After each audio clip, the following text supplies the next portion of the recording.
Up. Thank you, Melanie Griezmer. I boo-booed. It's okay. It's absolutely okay.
Okay, we'll try that one.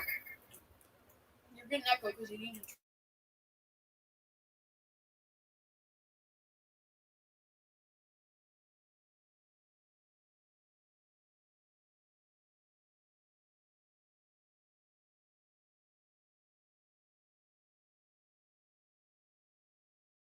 Figure this problem out. Okay.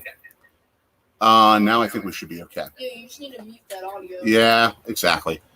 All right. Are we working now? Yup, as Yelich goes down. No, we're not working now. Yes, I think we are as Yelich goes down. Right now, my microphone issues are the same issues that the Milwaukee Brewers have had in this series. Yeah. Because if you think about it, the Brewers themselves have played well enough to win in 8.5 innings in each of the last 2 games. They then, of course, lose the game in the 9th inning on walk-offs. Each time. Thank you, Melanie. Thank you. Oh, man. But they lost on walk-off hits or walks by the Giants each time. Friday night, the Milwaukee Brewers lost on a grand slam. Walk-off grand slam, Mike Yastrzemski. Off the arm of Josh Hader by Mike Yastrzemski. Yes, the grandson of former Boston Red Sox great Carl Yastrzemski. Yep. And so, of course, then one night later, they lose on a walk-off walk with the bases loaded, leading to the Giants winning.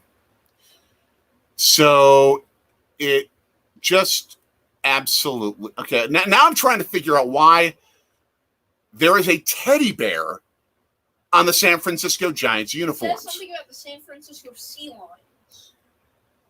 You're telling me it's a San Francisco Sea Lion thing? Yeah, but it's a Cub because they were extra jerseys from the Chicago Cubs. Okay. Oh, you know what it is? You're reading the closed caption information. So what you're telling me, kid, is based on that. It was the San Francisco Negro League team. The San Francisco Negro League teams. Yeah, and they... We got a jack. We got a jack by the Brewers. Woo! Willie Adames, the guy who had a hole in his pants when we saw him in Baltimore with a home run. Attaboy, Willie. 1-0. But yeah, so the San Francisco Sea Lions Negro League team had used jerseys that they purchased from the Cubs, or extra jerseys. Extra jerseys from the Cubs that were the San Francisco Negro League team jerseys. Yeah. So and they had a little Cub logo on it. That's why there's an itty-bitty teddy bear on it. So Brewers fans would know the Milwaukee Bears jerseys that we wore when Eric James walked it off. If you're a Milwaukee Brewers fan, you would know, as the kid's mentioning, the 1920s Milwaukee Bears jerseys from the Negro Leagues back in the 20s that went through the 40s and then into the early 50s. Rowdy Tellez with a slapper right to second base, but unfortunately right to the fielder to put that out away. The Infinity Gauntlet on Willie Adames. Okay, and we'll have you describe what that is when. I'll describe both celebrations. Yeah, describe when you come on. All right.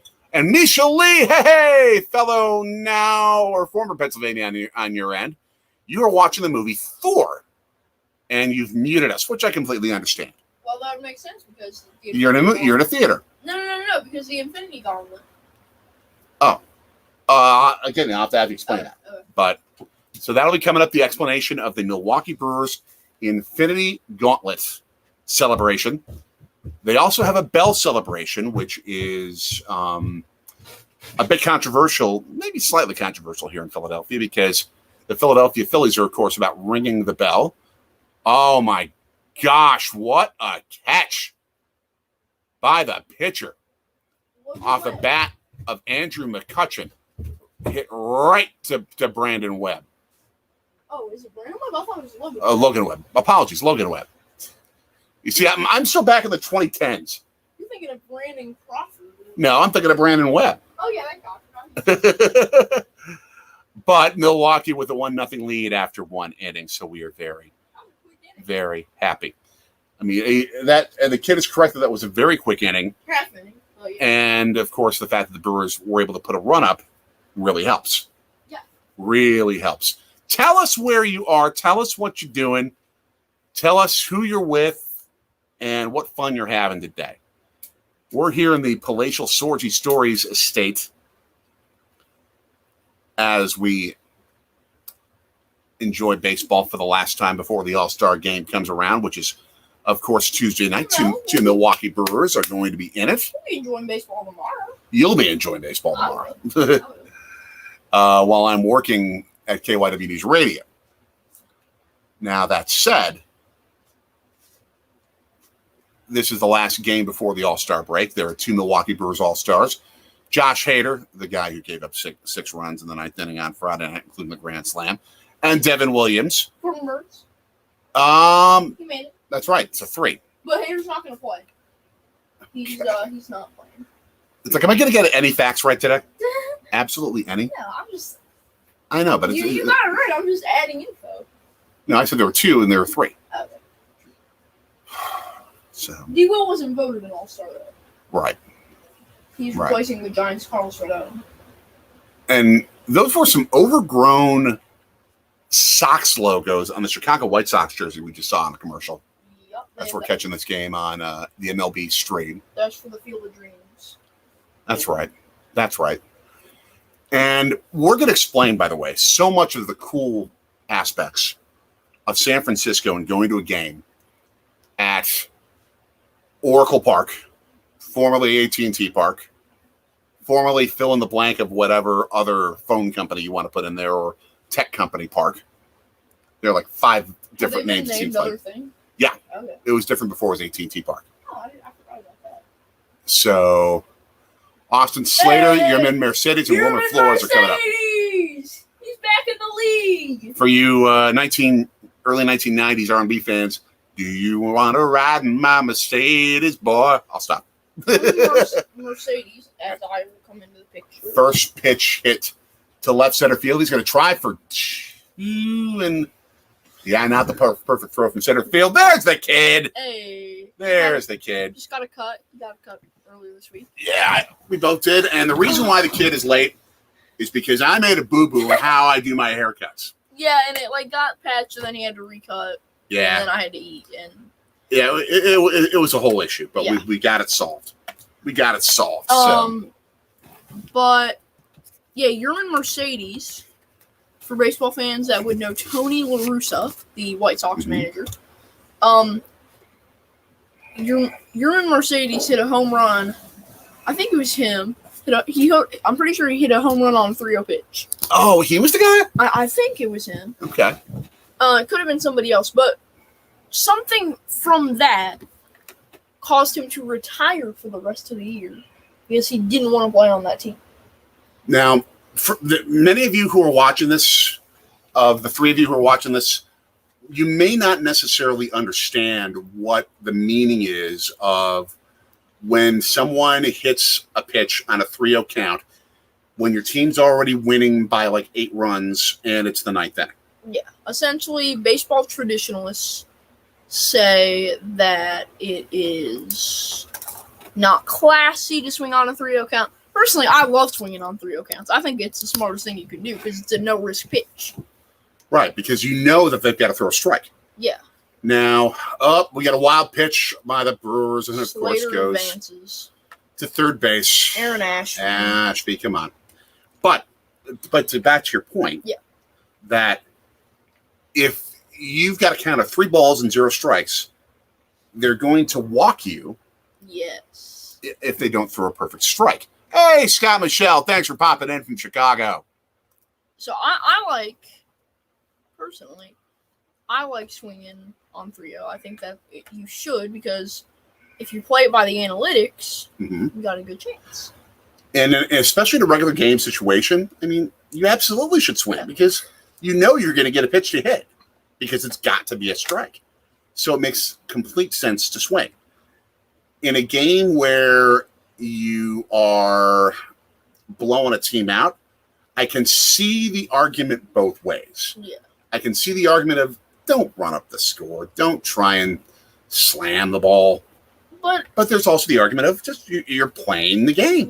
And at that point, you can just have some fun. You know, have some fun. Hit some home runs. Yeah, doesn't matter. Yeah, I mean, if you're a believer in the old school type of situation, though, you're going to get extremely miffed. Yeah. Because that's an unwritten rule of the game, and I think that's sort of a lot of discussion of what the issues are with unwritten rules of the game and whether they should really still be that. Yeah. And what happened in that situation was, in fact, I was reminded of this yesterday. I was watching some stuff on Tony La Russa, the manager of the White Sox, who's in his late 70s, early 80s. He's extremely old school. Yeah. He's like, I told him not to swing, number one. Yeah. And if your manager gives you a take sign, meaning don't swing, you do what he says. Yeah. And so that's where I see the issue. Yeah, I can see the issue there. And if you are, number one, disobeying your manager. Yeah. But then you're going up against an old school manager who's like, you that is disrespectful to the game.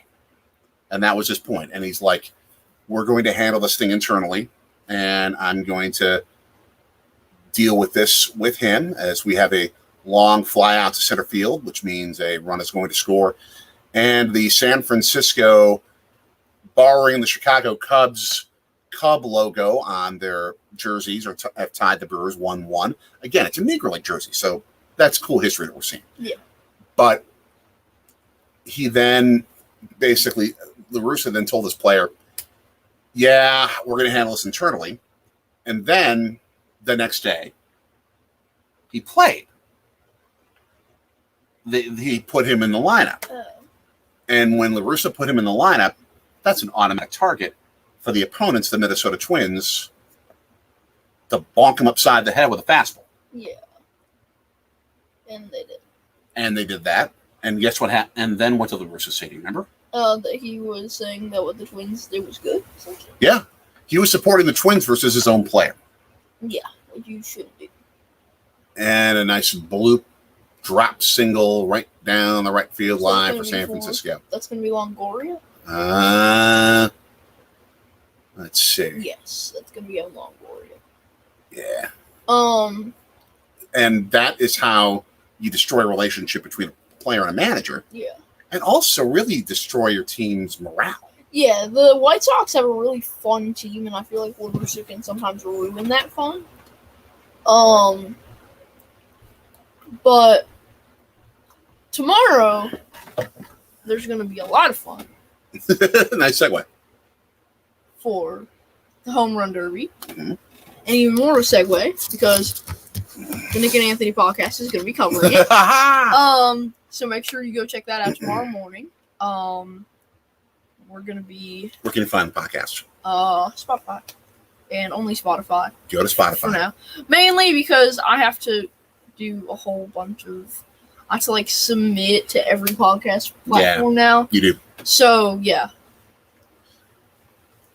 I'll eventually do that, but right now... I'm already trying to get the podcast set up and everything. That's why we hadn't posted, because I was trying to just get everything in order. And now we've got everything in order, ready to go. So I'm on the morning show. I'm on the morning show myself. Nick the Legend, I think, will join me for some episodes. We're still Trying to figure that out. He's a busy man. He is. Busy sixth grade turned seventh grader, just like you. Yeah. So yeah. I'll be covering the Derby, probably NBA free agency. The Summer League Championship is happening right now. NBA Summer League for those who don't know. Yes. In between the Knicks and the Blazers.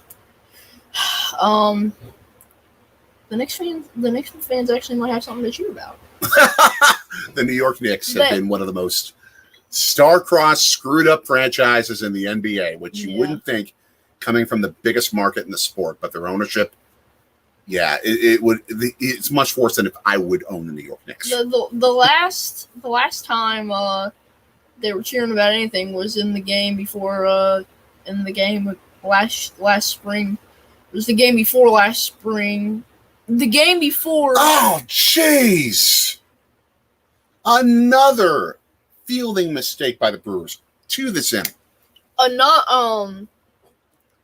Where they were cheering pretty loud, and then Ice Tray put them to sleep. Lovely. Does it say something, by the way, that there are three Milwaukee Brewers? Colton Wong with the error there. 3 Milwaukee Brewers have made the All-Star team, and all of them are pitchers. Nobody who's a position player on a very talented team deserves to make the All-Star team. Can I say something? They're showing that Jason Alexander is warming up right now. Uh-huh. Jason Alexander isn't going to fix your problem. I'm sorry. Jason Alexander isn't going to fix the problem. He's not. Aaron Ashby's better than Jason Alexander. Maybe not today. Maybe not today, but I mean, you're giving up all this in the first inning. At least put Brent Suter in or something. You can't put Brent Suter in. He pitched yesterday, number 1. Oh, he did. Yeah, he gave up the loss. What about Wade Miley? Is he still on the team? No. Where's first inning Wade Miley when you need him? That goes back to the 2018 Nationally Championship Series between the Milwaukee Brewers and the Los Angeles Dodgers. Giants score, 1-1, and they have 2 guys on. Let's see. Yep, it is a 1-1 score right now. Milwaukee against San Francisco. 2 down, first and second. 2 down, first and second. One you got strike. Giants on those ponds. Come on, Ashby. But 2018 Milwaukee Los Angeles Game 5. That's Game 5. Okay. The Brewers put out and he went. Wade. Nice. Or no, it was a strike. That's why. Nice. They called it a strike. All right. Nice damage. He gets out of the jam. Ashby. He gets out of the jam, and it's a 1-1 game going to the second. Wolf Wong Peterson. Wade Miley starts the game as the starting pitcher for the Brewers. Yep. Oh, he did? I thought he came. No, did he? I thought he came out of the bullpen. Or was it someone else who pitched and then Wade Miley? I think it was Wade Miley came in. For who? I don't know. I'm looking this up. I don't know. I just remember that Wade Miley came in, I thought. I'm looking this up. The Brewers had a pretty stacked pitching staff that year. I mean, not as stacked as last year or this year, but still. But this year, as any people who've watched any Brewers baseball know, it was Wade Miley. He was a starter. And who came in? They took Wade Miley out after one batter. Yep. One batter, because he is the opposite arm pitcher to Brandon Woodruff of the Brewers, the starting pitcher, who then pitched the grand majority of that NLCS Game 5 that lost, but it was still a good strategy to try. Yeah. The Dodgers just played better that day overall. And Woodruff wasn't what he is today. Right. And then they had Wade Miley pitch Game 6, which the Brewers won 2 nights later. That's called screwing with your opponent, getting them to think that they're going to need a whole bunch of pitchers on one side of the plate. And with Wade Miley being a lefty, you'd have the Dodgers have a lot of right-handed hitters. Yeah. Well, if you just haven't pitched one to one pitcher or to one player, then you bring in a lefty, you just screwed up the whole Dodgers starting lineup. Yup, and they were stacked that year. So they had a lot of players that they could, they really had them. That managerial job by Craig Counsell that year in 2018. He did not win Manager of the Year, But He should have won Manager of the Year. 18, 19, 20, not 20. Okay, yeah, not 21. You could argue certainly not 20. Not 19 and 20 because Davey Martinez should have won 19. Did he? I think he did. But at least twice. Yeah, he should have won twice. But the point being that he managed that team in 2018 much farther beyond what their talent should have gotten them to. Yeah. I mean, the lineup was stacked. I mean, he got the most, but that's because he got the most out. Yeah, the lineup was stacked, but the pitching for sure was the big thing that he. So he used smoke and mirrors to get around the pitching issues the Brewers had, Yeah. and got them to within one game of making the World Series. Yeah, I've never seen a better in this 5-year now stretch of 18 to now. I don't think I've seen a better Brewers offense in 2018. That lineup was absolutely stacked. This year, Willie Adames, before he went into his slump, I was voting him for the All-Star game. I thought that he should be the starter before he went into his slump. He didn't get voted. Colt Wong knocks to second base for now. Yeah. Yelich has fallen off. Okay, and we're talking about Christian Yelich. We need to remember to mention who all these people are. Okay. Because remember, it's not necessarily a big sports audience. So yeah, Christian Yelich, he fell off. We got rid of Lorenzo Cain. Now we got this kid, Jonathan Davis, playing center. And we had to get rid of Lorenzo Cain. His performance was just down, but they waited until he had played enough games to be able to earn a lifetime pension. Oh, really? From baseball. That's why they waited until they released him at the point that they did, so that he could earn that pension. Does Lorenzo Cain make the Hall? No. Right. I know he's awesome, but he's not going to make the Hall of Fame. But Jonathan Davis, I don't know why we haven't been playing Tyrone Taylor as much. I don't know. Is he hurt? He might be, but yeah, our team is kind of a mess right now. To be honest, it's kind of just a really big mess. Thankfully, the Cardinals have been even worse of a mess. True. Well, the Cardinals actually, they actually are a good team. They just haven't been winning games. Just like us, we're a good team. We just haven't been winning games. The pitching is what brings the Cardinals down. Yeah. But the injuries is what brought the Brewers down. Yeah. More than anything. If we're a fully healthy team. And a walk. Attaboy, on base, Jace. On base, Jace. I'm going to take care of something real quick to make it a little cooler in here. Thank you.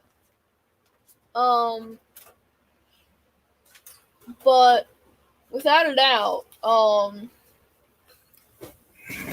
yeah, on base Jace is good, but personally, I'm more of a Luis Urias guy. I like his defensive plays better, and he's decent on offense. But yeah, so Hunter Renfroe at the plate. Ooh, swing. We were at a game back in April where it was here in Philadelphia where the Brewers were playing, and Hunter Renfroe was getting. He wasn't happy that he was being treated like a Philly opponent by Philly fans. He wasn't happy that the ball was thrown back. Well, what we need Okay. So he threw the warm-up ball like they do every inning. They throw the warm-up ball in the stands, and they threw it back. So he said he could have thrown it to me. I mean, I was right there. Yeah, we were trying to get. I was yelling. Brewers fan, right here. Yeah, and the Phillies fans were helping me. They were awesome to us. But he threw the ball over the entire stadium. Literally, it went over. I think it landed the lights. I think it landed. It landed in the parking lot. Yeah. It was just a ridiculous throw. He wouldn't have. No, but he thankfully cooled down the next inning and was much better. Yeah. He just had to let some steam out, which I can understand. Yeah, he looks intimidating though. with the new with the sunglasses and the cut that he's got. It's true. Before he kind of just looked like a fun guy. Now he looks like I don't know. He's like, I come to destroy you. Brewers up 1 on the Cardinals. Yeah, it's just a 1-game lead right now, and they're tied on the win column. But the Brewers have 2 fewer losses, and the good news is that nobody's even close in the division. The Pirates are 12 games back of the Brewers in 3rd place. Both teams. or double play. I expect both teams to make the playoffs. The Phillies, I'm sorry, but the Phillies are going to have to try to find another way in because the Cardinals are making it. The Phillies are going to have, I think, a hard time because the Cardinals, I mean, they have Paul Goldschmidt, he's a strong candidate for the MVP this year. And he's batting over 340, last I saw. And the other wild cards are going to be? I don't know. Padres and Braves? Or something like that. Somebody in the Braves. I don't know. Yeah, you're going to get 2 teams each out of the East and out of the West, just because the teams that are playing so well. And then it's just a matter of, will the Phillies be able to overtake the Cardinals, probably? I don't know. Just imagine. I need to look up what the final day of the season matchups are going to be. And by the way, it's going to be a weekday this year, which stinks. But yeah. But that's how they were able to get 162 I know who the Phillies are games playing. in. They're playing in Houston. Because we were supposed to open up. The Phillies were supposed to open up the season in Houston. But that got delayed. So, looking this up here. Ooh, excuse me. Oh, Juan Soto. Showing some highlights? Yeah. Just showing general highlights. Yeah, that's what I'm talking about. Of Juan Soto, who we wish could become a Brewer. Yeah, that's another thing we'll be talking about on the podcast. Okay. Well, let's see. The Brewers finished with the D-backs. The Brewers take on Arizona. Yeah, I was going to say, you should just get the entire MLB schedule for that day. Yeah, it's not allowing me to. Just go to MLB.com. It's not allowing me to. Oh, that's weird. It should be. And I'm actually finding it. I mean, I guess I could, but the way I'm doing it now is faster. Oh, it is? And the Cardinals are at the Pirates. Oh, well, that's an easy. Now, here's the beauty of the last day of baseball's regular season. All the games start at the same time. Oh, they do? Yeah, I forgot about that. They all start at 3 o'clock Eastern time, noon Pacific time. So if there are teams that are playing for playoff spots, they're going to be playing at the same time. They're going to be scoreboard watching. Yup. And we're all going to be scoreboard watching. Yeah, we all are. There's no doubt. They should make all those games free. That ain't going to happen. That'd be cool. Or at least free to listen to. You're right. It's not. Yeah. It's not. But that's why they make you pay $140 a year, $110 a year for the MLB package for one team for 110 or the whole league for 140. You know what we need to do next time? Is we made the mistake. We should have bought the monthly plan and then got rid of it and then got the 50% off. Uh-oh. Off the wall. Bomb off the wall. Possible triple. Triple. It's going to be a triple. By Mike Yastrzemski. Jinx, knock on wood. That guy's been a Brewer killer just like his grandfather was, Carl. Paul Yastrzemski was around in the time of the Brewers. He was with the Red Sox from 1961 to 1983. Oh, I thought he was like 60s, 70s. I didn't know. I never knew he was in the 80s. Oh yeah, he was ridiculous. Yelly, come on. Yeah, he just misplayed it. And then Jonathan Davis. I mean, that's 4 fielding miscues by the Brewers in the first 2 innings. Yeah, y'all just the best left fielder we have. Jonathan Davis is not our best center fielder. And if Tyrone Taylor's hurt, that's why we need another utility player. And Ashby's already done. They've even got camera issues on the broadcast. Why can't we put Hader? Jason Alexander's coming to the game. Where's Kramer? Where's Elaine? Where's Seinfeld? To be honest. How many of you who are watching are one viewer? Did you watch Seinfeld back in the day? Were you a Seinfeld fan? The Brewers happen to have a pitcher named Jason Alexander. Of course, is the name of the real person who played. Oh, what character was it? I should know this. On Seinfeld. Yes. George Costanza. Thank you, Happy Hodag. Happy Hodag. How you doing? And thank you for being a fan of the Nick and Anthony podcast, by the way. I saw you listened. I was looking. Then the podcast just gives me random information on where people are listening from. And I'm like, oh, Hodag wants to listen because it said Green Bay. We appreciate that big time. Yes, episode 2 coming tomorrow. Home Run Derby. Who's in it? Home Run Derby is going to be matchup 1, Schwarber Pujols. Matchup 2, Okay, first names so people Kyle know. Schwarber, Albert Pujols. Phillies against Cardinals. Yeah. Then the next one I think is going to be Juan Soto of the Nationals taking on. Who's he taking on? Jose Ramirez of the Cleveland Guardians. Okay. Then.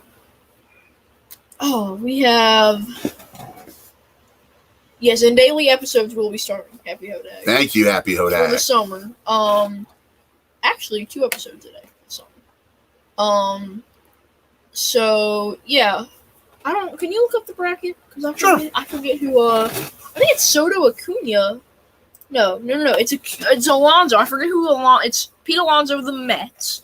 Polar Bear Alonso going for his 3rd straight win in the Derby. 19. They didn't have it in 20, but they had it in 21. So he's going for 3 straight. Okay, I got the first 2 right. Yes. Alonso Acuna. And then I forgot about the last guy. So, Pete Alonso of the Mets, Ronald Acuna Jr. of the Braves, and then former Dodger Corey Seager of now the Texas Rangers, taking on young rising star Julio Rodriguez of the Seattle Mariners. So a lot of hype around him. And for very, very good reason. Seems like a good player. Personally, I was hoping to see Aaron Judge. I was hoping to see Mike Trout. So it's a little disappointing there. But, yeah. In the morning, I think we'll be talking about the just talking about who's in the Derby, talking about the Juan Soto news, anything else happening in sports, really. And then I think we'll make our Derby picks, or at least I'll make my picks on the evening show. So, yeah, and welcome to the big show. So, yeah, morning show, evening show. Everything goes as planned, 8:30 in the morning, 4:30 in the evening, something like that. I think that's our schedule. Here's why Jason Alexander's pitching. What? His last appearance was 5 days ago, Okay. July 12th.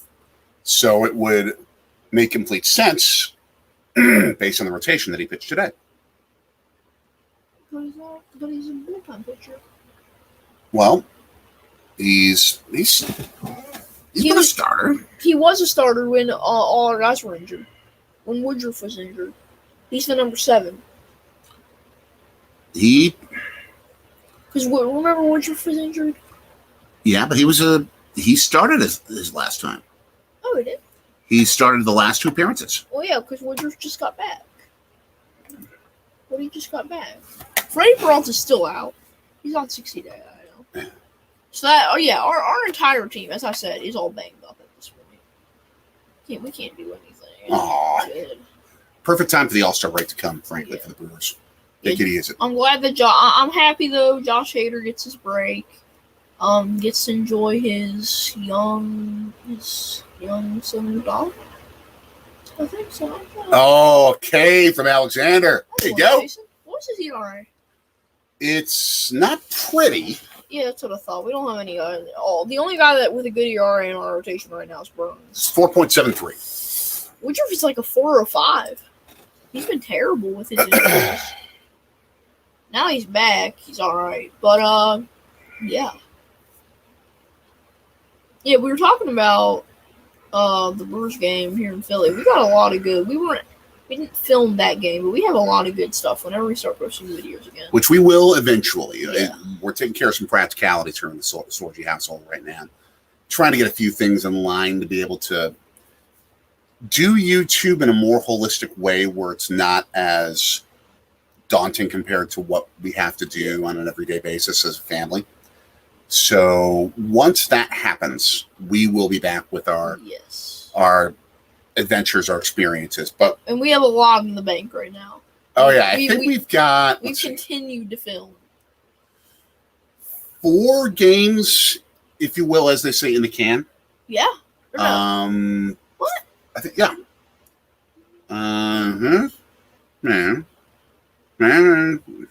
Twice. Oh yeah. 4 games in the can. Yeah. We've got some food videos, and we've got a lot of exploration videos of Philadelphia, and even a little bit of New York. Yeah, we have experiences from I think how many cities? At least 3. Okay. 3 big cities. Yep, and a lot of historical stuff to go with it. Yes. By far. So stay tuned. It's gonna come. We literally just filmed on Friday. Not in a city. We filmed outside of the city. Yes. For a very cool thing there. Yes. But yeah, so currently 2 outs, guy on third. Let me get the closed captioned off. Toll Road in the Toll house. Road! Hope you're doing well. Woohoo! This guy's got some episodes I got to catch up on. Yeah, I know. Nick the Legend has told me that he's got the post noties. I think I have post noties on too. He's like, yeah, Toll Road posted another video.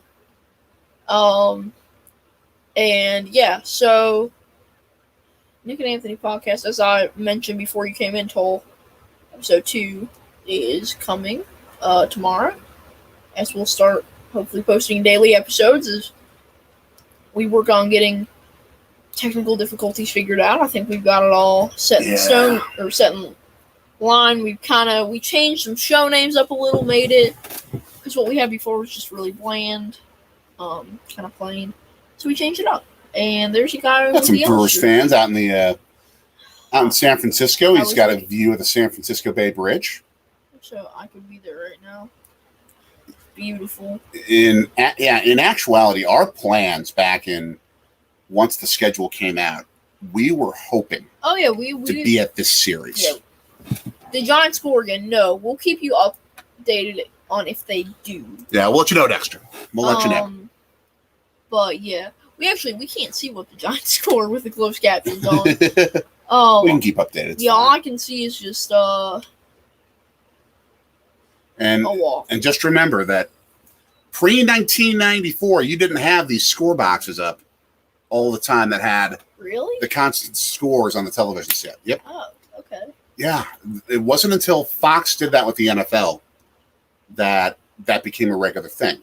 The first, through my entire childhood, I had to pay attention to the rest of the game to know what was going on with the score. If I came into the game late and I didn't know the score, I just had to keep watching until they would show the score, like at going to commercial. Or... Oh yeah, that's one thing I can't stand about radio broadcasts sometimes.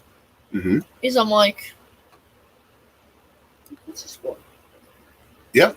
Now. Oh, we got pinch hitter Brandon Belt. I'm glad I didn't start him in fantasy baseball today because he's sitting on my bench. I got at least Rowdy hit the ball. Does hitting the ball get you fantasy points? If it's productive, like an RBI or something like that. Now you were talking about radio broadcasters not mentioning the score.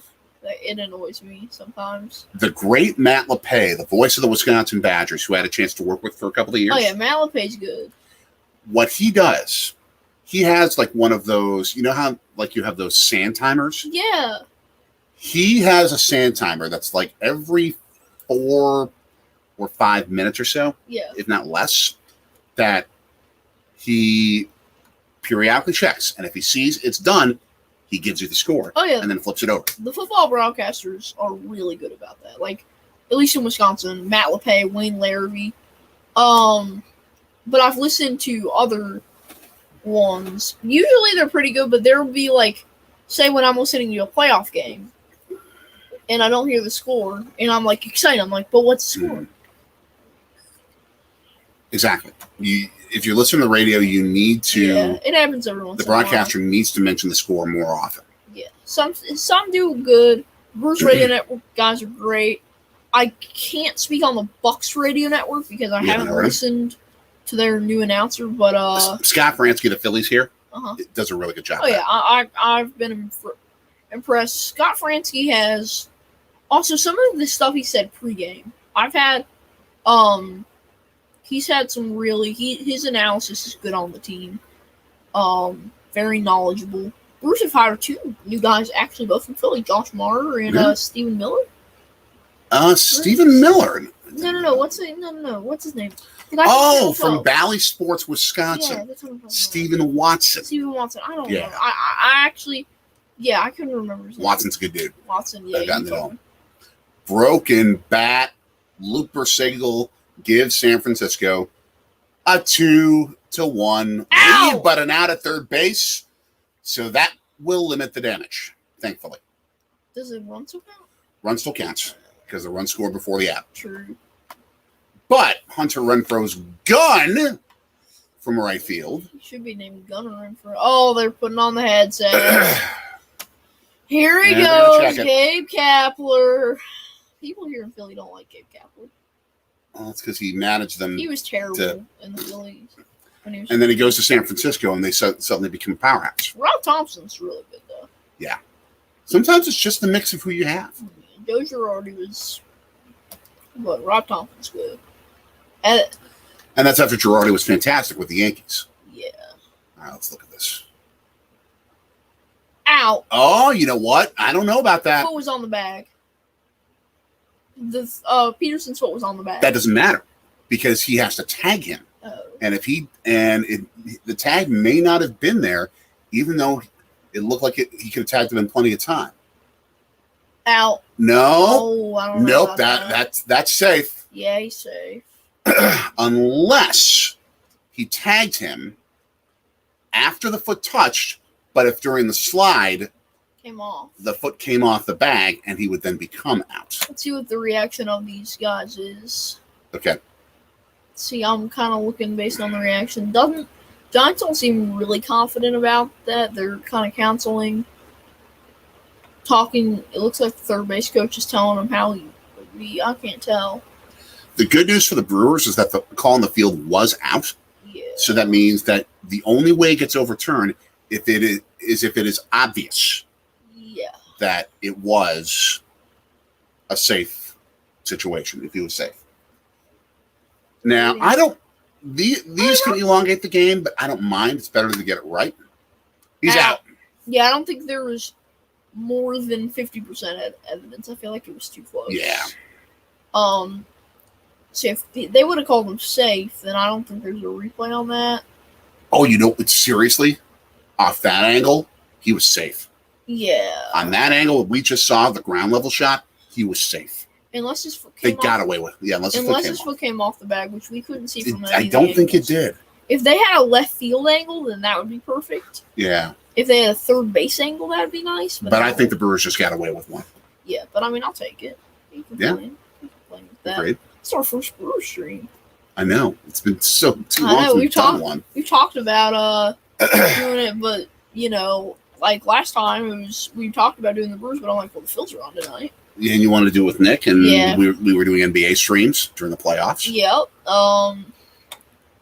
Bobby Potus, Javon Carter coming back to Milwaukee. POTUS being much more important. Bobby Portis being his real name, but he's known as Bobby POTUS back in Milwaukee because he is the president after Malcolm Brogdon was the president. Yeah, but Javon Carter, my boy from WB.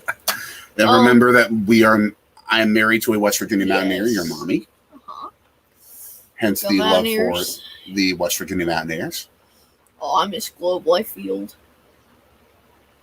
How can you miss it? You were never there. No, not Globe Life Field, Globe Life Park. Just how cool it looked. I've always wanted. Maybe we can still go there and see like an XFL game. Why would you want to see an XFL game? Because I can go to the stadium. And because The Rock owns the league now. It's a what? Dwayne The Rock Johnson owns the league now. True. He's cool.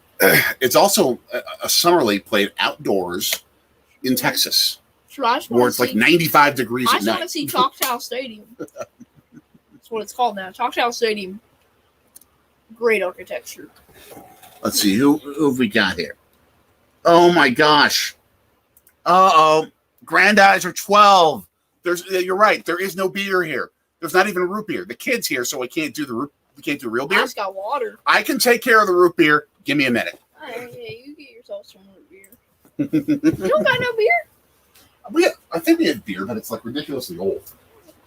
I'll be right back. I just got myself some water, man. You need water? No, I got plenty. Okay. It's not like Michigan good water. It's not Milwaukee water, but it's close. Can't be Milwaukee water. Okay, that's going to be an error by San Francisco, and he's still out. Outlaw. To the four of you watching, it's your first time. Welcome to Sorgy Stories. Blue Stream here.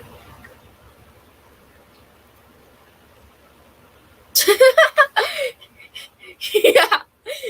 I did say you don't got no beer. That's true, because usually there is some sort of beer. Especially when we live back in Milwaukee, there's always Miller High Life, something Molson Coors branded. As the rookie Jonathan Davis comes up, they're saying yes, the root beer is acceptable. Cheers, Grandizer 12 says. As I will put that comment, I'll put both of them up. We're all updated now. Jonathan Davis up to the plate after a ground out, even with an error. Ladies and gentlemen. Okay, see, Grandizer 12. You should be happy with this. Sprecher maple root beer. Got it from a candy store. We found this at a candy store in the Poconos in Stroudsburg, Pennsylvania. Or was it Eastern Pennsylvania? I don't know. Pennsylvania. Yeah, in Eastern Pennsylvania, the Pocono Mountains. This candy store that makes Milwaukee-made root beer. The best in the business, especially the maple version. That is an unsolicited plug, by the way. Sprecher's awesome. You can go take a tour of Sprecher. Best root beer in town in Milwaukee. Look at the. The steam was rising out. It's been there a little while. It's still good. Let's check this out. Shameless plug for the root beer. Yes. Oh my gosh. Yes. Oh man. We would love for Sprecher to sponsor us. No sponsorship yet, though. Right. Once we really relaunch Sorgy Stories, you may see some sponsor ads coming up there at that point. We'll see. I know on the Nick and Anthony podcast we should be getting sponsor ads soon. Mm-hmm. Well, actually, the people that Anchor, that's what we used to make our podcast from, my Spotify. That's why we get to put music in our podcasts, because we can use any clips from Spotify we want, and we get to do ads for them. By the way, San Francisco leading Milwaukee 2-1 at this point. Oh, they are. Mm-hmm. I didn't even realize that. Who in the heck is playing first base for Brandon Belt? Brandon Belt? No, that is not Brandon Belt at first base. That guy, Brandon Belt has a beard. That guy just, who is that? Who is that? Who is that? What? That guy, that's not Brandon Belt, is it? It can't be Brandon Belt. There, we'll have a little score crawl for you. That just can't be, that can't be Brandon Belt. Oh, Yelly with a foul ball down the line. I thought that was fair. Arg. Did we see a 7-inning stretch here? Let's get the comment up first before we read it. Will we sing a 7th-inning stretch? Maybe. I think we absolutely ought to. Miller Park style, by the way, too. Miller Park style. Oh, I can give you the Miller Park organ style, too.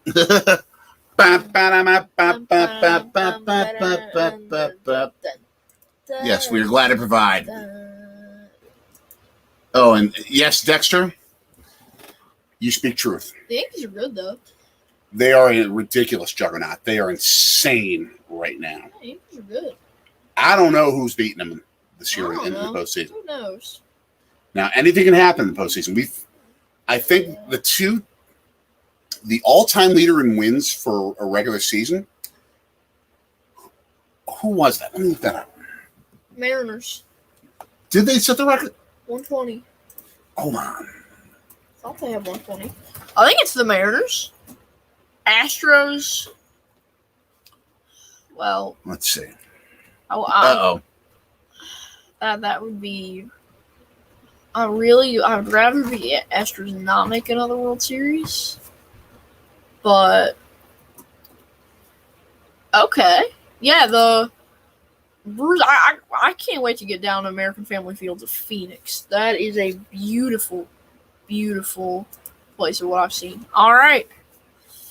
I want to read this off. The top 4 teams in the history of baseball when it comes to most regular season wins. In 4th place, Cleveland, 1954. 3rd place, the Yankees, 1998. 2nd place and 1st place in a tie, the 1906 Chicago Cubs and the 2001 Seattle Mariners. How many of those teams won the World Series that year? I know. 1. Only 1 out of 4. Where are the Brewers? Nowhere near. I thought we won 100 games one year. No, we've never won 100 games. We won 96, I want to say, in 2018. Okay, I thought we won more than that. So basically, it says that what happens in the postseason can be very different than what you see in the regular season. So, Dexter, your comment there makes a lot of sense potentially. I'd rather see, I don't know, who's out of the Central. And I think you're correct as well. Yankees and Dodgers at this pace. Oh, I wouldn't be happy to see that. Wouldn't be happy to see that. Reds are going to win the rest of their games this year. Well, they say at this pace they still wouldn't win the division. Okay. Probably. I need to channel Rick Pitino here. Johnny Bench ain't walking out that door. Dave Concepcion ain't walking out that door. Frank Robinson ain't walking out that door. Who else? Tony Perez ain't walking out that door. You got who you got. Pete Rose ain't walking out that door. But he would never even be allowed to be back on the field to walk out that door anyway. True. True, I didn't think about that. So, unfortunately, the Cincinnati Reds are having one of the worst seasons in the history. Mike Moustakas ain't walking out that door. Oh my gosh, I can't believe you went there. Moose. Actually, Moose is walking out that door. That's true. But think about it. Who's Moose playing for? All right, gotta look it up again. Hold on, I'm sorry. I'm just asking a question. That's okay. I don't got anything. I don't want to look up on on the camera. I understand. That's okay. All right, he's on the Reds. Okay, so hold on. We don't know. Yeah, he's still a Red. Okay, well, he's walking out the door. So just don't trust the Google pictures. You gotta do a little more research than that. So that Google. Yeah, we're still in the 3rd inning. San Francisco trying to build upon a strike. A 2-1 lead. Moose. His 200th home run. Yes. Now, we like Mike Moustakas because he was a Brewer in the 2018 season when they came within 5 wins of a world championship, and you were there for maybe his most important hit of his career. Yeah, walk-off single to right field. I remember that being there. In what game? Game 1 of the NLDS against the Colorado Rockies, Miller Park. I was sitting, I believe, that would be a couple sections. No, I think we were sitting upper 422. Give him context, baby. There you go. Something like that. 421, 422, 423. Some random dude was young. So first, it was a long game. First of all, that was big. Number one thing, it was a long game. Number 2, there's some guy with these big hands. He had fake hands over his real hands, and they clapped loud and annoyed people, and he got kicked out. He got kicked out for being too loud, I guess, and he was yelling at some person too. And then later in the game, some random dude just started yelling Manny, and everyone went Pena, Manny, Pena, Manny, Pena, and that went on for a while. The Moose chants, obviously the Yelich MVP chants. To give me some love. If you go back to our 2019 Brewers road trip videos, yeah. see 3 games, the 3 games we went on that road trip, where we were yelling with extreme volume, Moose! In tribute to Mike Moustakas. Aaron Nola, Phillies win. Excellent. And Jose Alvarado with the win. We have, number 1, we are Phillies fans. Number 2, they're our number 2 team because we've moved to Philadelphia, obviously. Yeah. And Aaron Nola was a student of one of your mommy's best college friends. Yeah. So we have extra attachment to Aaron Nola there. Runners on first and second for San Francisco as they try and extend a 2-1 lead against George Costanza, Brewers pitcher. Number 1, where's everyone? Where is everyone chatting from? Who are you cheering for? Or who's your team, really? World Series, my original prediction was Mets White Sox, but mid-season, it's probably gonna. Yeah. I don't know. As much as I hate to say this, I feel like if the Cardinals get hot in October, I think they could go all the way. As much as I hate to say it, they just got to have a spark. If the Cardinals get hot, they're gonna get hot. But so they just got to stay cool right now. I don't think they have the horses. Even with the Budweiser Clydesdales, they don't have the horses. Budweiser Clydesdales were at Philly Flip today. Yeah, they don't have the horses to win in the postseason in comparison to past years. Yes, I know they've got Goldschmidt. Yes, I know they've got Pujols, Wainwright, Molina. They're all. But this is their swan song year. Yeah, this is really a curtain call. This is their last shot. Because Pujols, Molina, Wainwright are all. And as much as I can't stand the guy, they don't have La Russa. Yeah. And he was their magic in a lot of ways. Who is their new manager? Dexter Rojas. You are explaining why. For about a couple of years, there have been so many trade rumors about the Yankees trying to get Josh Hader. I agree. It ain't happening, but that's why there's been so much trade discussion, especially amongst Yankees fans, for completely understandable reason. Yeah, to get Josh Hader. I'll be honest, every time I see someone say that Hader's going to anywhere, I get mad. He's still on it. Like, the Brewers won't trade him. No. There's no way the Brewers. The Brewers. This is my message to the Brewers. If anyone wants Christian Yelich for a decent deal, they can have Christian Yelich. Give me a good outfielder, and give me a good utility player, and you can have Christian Yelich. I don't care. Just watch. That happens. He wakes up and turns back into an all-star and an MVP candidate. You can do that. I don't think that's going to happen, but yeah, I'm just saying, like, he's been and Jock Peterson and the Triple Alley off the wall. Yep. That's at least one run to score. It's going to be 3-1. Let me change the score. Yep. Change the score. Dexter, who are you a fan of? I don't think I've seen you in the chat before. Yeah, you're a newcomer. Thanks for popping in. I've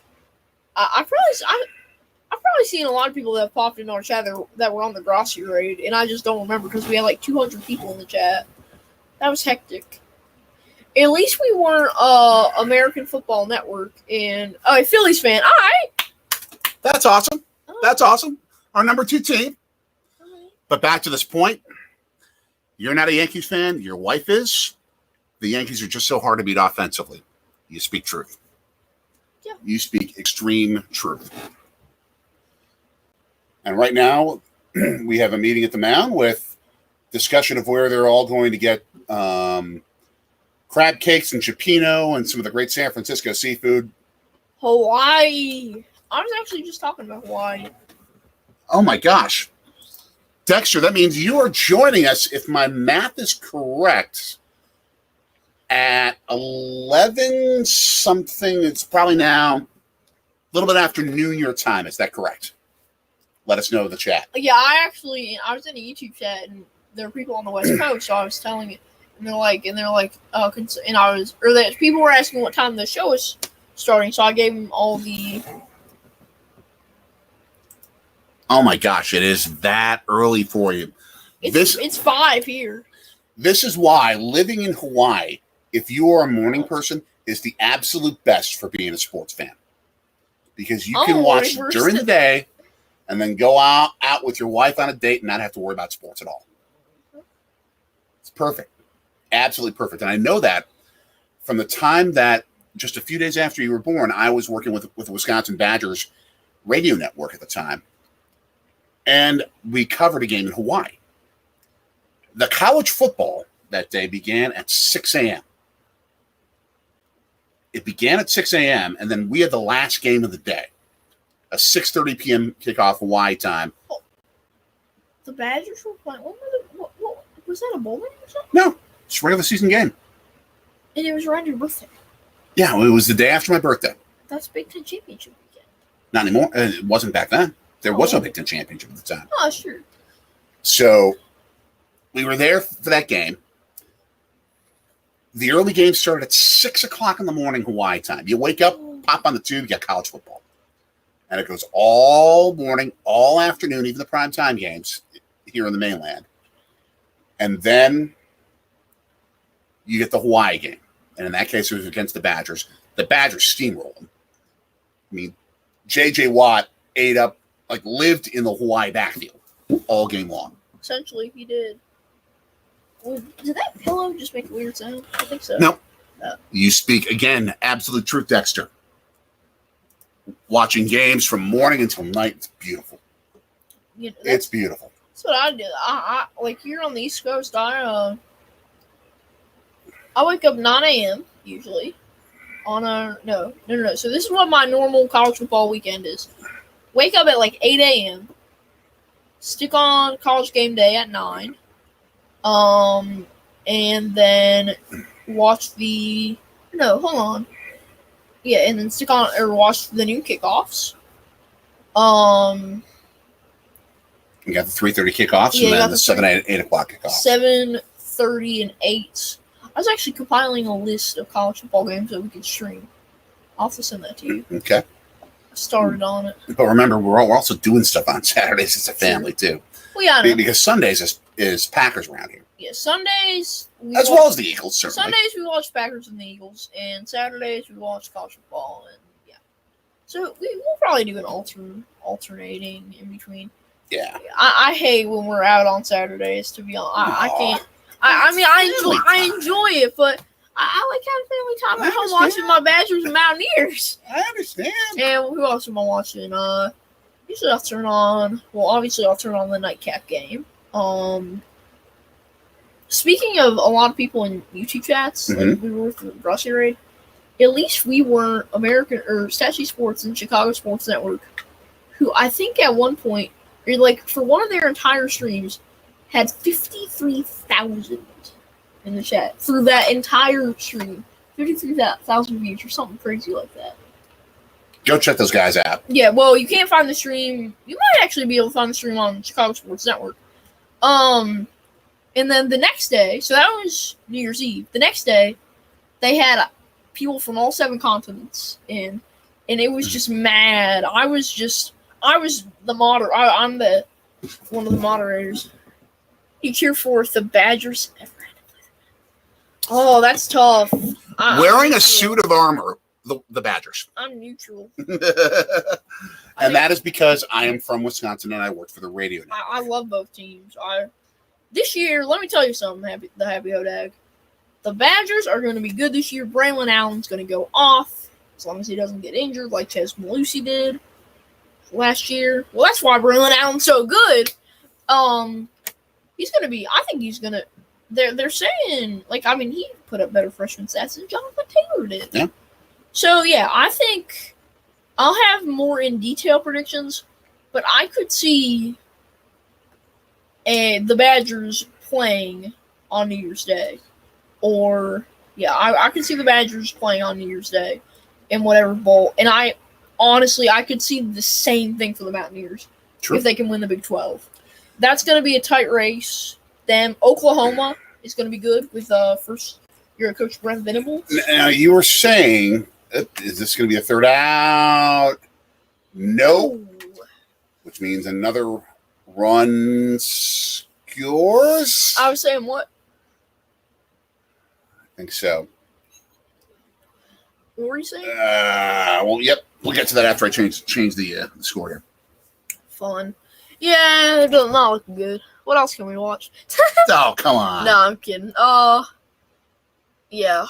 I don't know who's on Sunday Night Baseball. Probably the Red Sox and the Yankees again. They're on every week. I'm not sure if there is a Sunday Night Baseball. There should be. It usually isn't an All-Star week. Because all the guys, I remember, at least for the Brewers, it's a quick hop down the West Coast. Yeah. At least they're not going halfway across the country today. Yeah, there's nothing. There is no Sunday night game tonight because of the All-Star break. And then games start back up on Thursday. Right, for 12 teams, and then the rest of the league comes back on Friday. Yeah. Oh, actually, no, only 10 teams. That's right, because you have two doubleheaders. Yankees Astros double. Oh, wow. Two. That must be like makeup day for some teams. Yeah, that's makeup day. So only 18. That's right, because, oh my gosh. The Yankees have to do a doubleheader in Houston and then head up to Baltimore for a weekend series. Ooh. They're doing a doubleheader in Houston. A 6:40 in Houston and then a 7:05 in Baltimore. That's a 24-hour turnover. Yeah, that's not fun. After playing 2 games. That's not fun. You after playing a doubleheader, they have to take a flight out and play in Baltimore. Yeah. I mean, at least they're not playing like.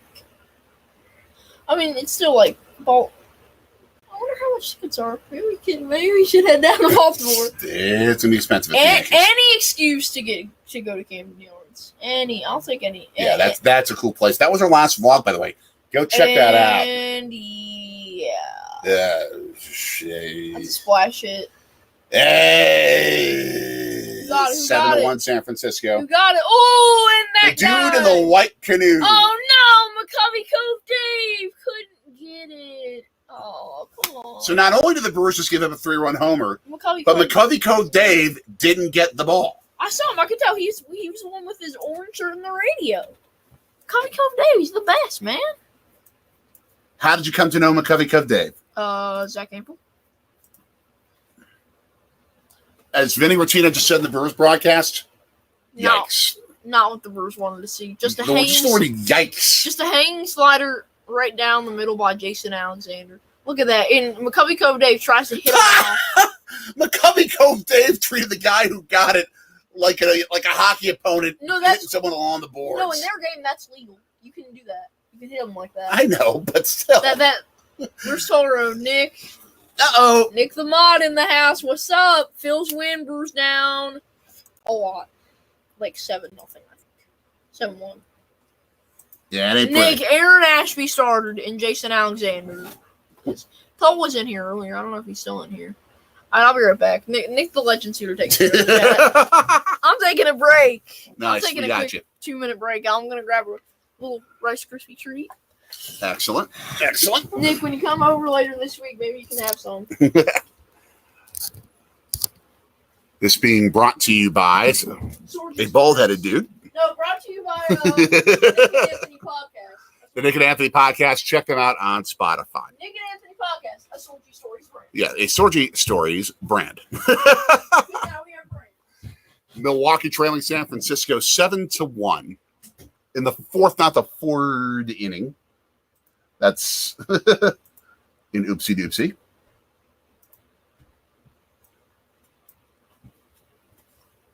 Or is it still the third? I think it's still the third.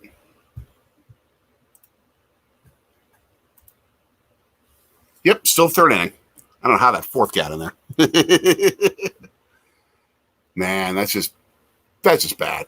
That's just bad on my part as well. But the Brewers have slumped. The Brewers have very seriously slumped. If you look at their most recent set of games, take it down the list. They've lost 4 out of 5. They've lost 5 out of 8. Still a first-place team, though, thankfully. We got some friends here. Toll Road back with Nick the Legend. We appreciate that. Go ahead. Chat amongst yourselves. Chat amongst yourselves.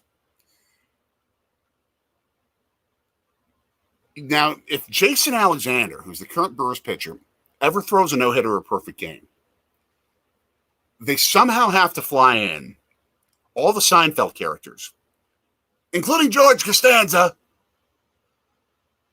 to have a special day for him, special honor for him.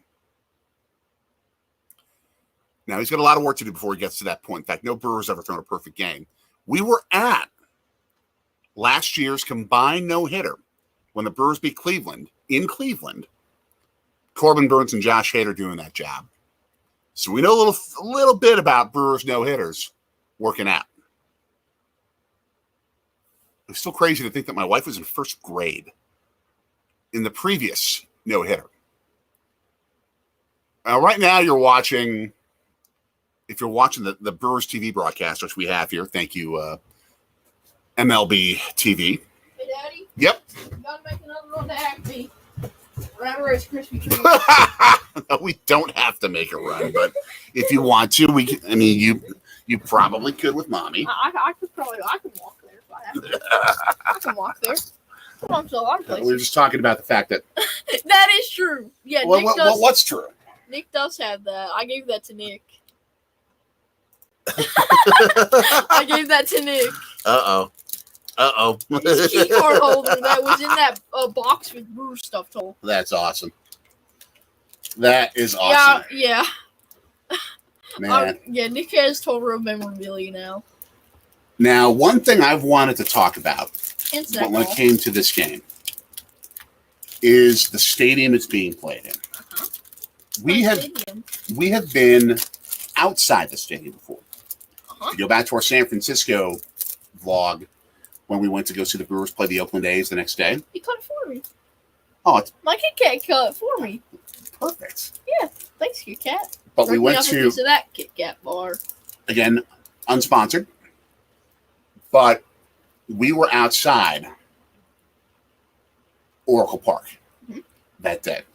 We have been inside PNC Park in Pittsburgh, which I will forever say, at least until I go to a game at Oracle, the best view in baseball. When you have an upper deck seat at PNC Park in Pittsburgh, it is just incredible how cool that view is. We were talking about how there's not a bad seat in the house there. No, there's not. Especially if you sit upper deck behind home plate. Yep. And you get to say hi to the Brewers Radio Network guys. True. You're right by Jeff and hey. But that San Francisco is going to give PNC some serious competition when we go there. The views you get of San Francisco Bay are breathtaking. Absolutely breathtaking. Just what you see on TV of the views of that town are just awesome. Welcome to ASMR. Let's see who else is popping in. Oh, talking more perfect games. The two Phillies perfect games. Roy Halladay and Jim Bunning, who later became a member of Congress. Really? Yep. I think I recognize that name. And was Jim Bunning on Father's Day 1964, I want to say? Or was it 65? I thought it was 64. Snack Hall, Rice Krispie Treat, Capri Sun, Pacific Cooler, my favorite. Kit Kat. I'll take any Capri Sun, though. Now, of course, with that perfect game that he threw, it was against the Mets, who were in their third-year expansion. They were ugly bad. Like they always are in September? That was bad. Worse. Worse than the Mets in September? I didn't know that was possible. The Mets are always bad in September. Nick knows a thing or two about the Mets in September. I mean, he plays them more than anybody. It was 1964. Outs and out. That's an out by Mookie. We need to change this to the fourth inning, by the way. Oh, yeah, that kind of helped. Well, I thought we were in the second inning. No. That is true, Nick. What's true? What he just commented. Wait until I get a chance to put it up. Okay. It was. Yeah, that's right. He did throw a no-hitter that year. How many pitchers have thrown two no-hitters in a year, and where one of them was in postseason? That I don't think anyone else has ever done. And it was 1964. But to tell you how bad the Mets were that year,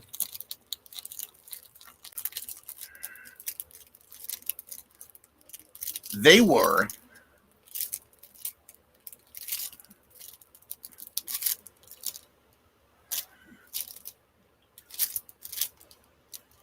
40 games out of first place. The Mets were 40 games. More than 3? Out of 3? I don't think he threw 3. He threw 3? 3 no-hitters in a year? Possibly. Whoa. That's the other amazing statistic I'm going to have to look up here. But the 1964 Mets went 53 and 109. That's 2022 Reds bad.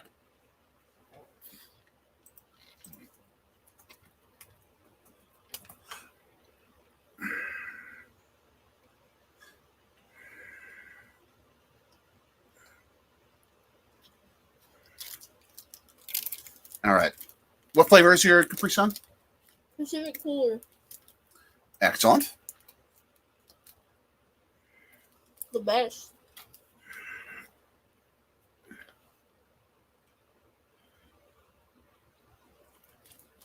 It consists of, it doesn't say on here, it says on the box.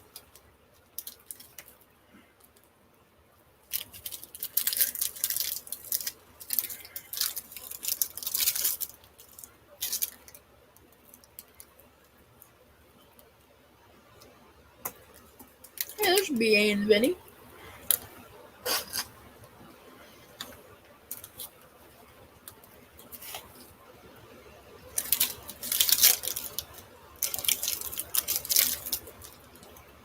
He only threw 2 that year. Did he throw any others with the Phillies? Yeah.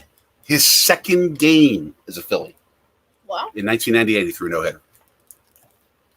Even that's just ridiculous. Can you highlight the comment from Nick before the last one? Sure. You missed that one. Never seen a team choke harder in September than the Mets. I'm telling you, it happens every year. I get it. The Brewers played the Mets last year, and I'm like, oh, here it goes again. That's why until 2016, we always said about the Cubs, it stood for completely useless beyond September. Yeah. Well, now we always joke. Now they've won a World Series now, so it's give them credit. but now they're back to that. Yes, they've returned. That's another thing we'll probably talk about on the Nick and Anthony podcast is that the Cubs are in some legal trouble. Yes. So yeah, we'll probably cover that story. You can check that out on Spotify. Shout out to Toronto.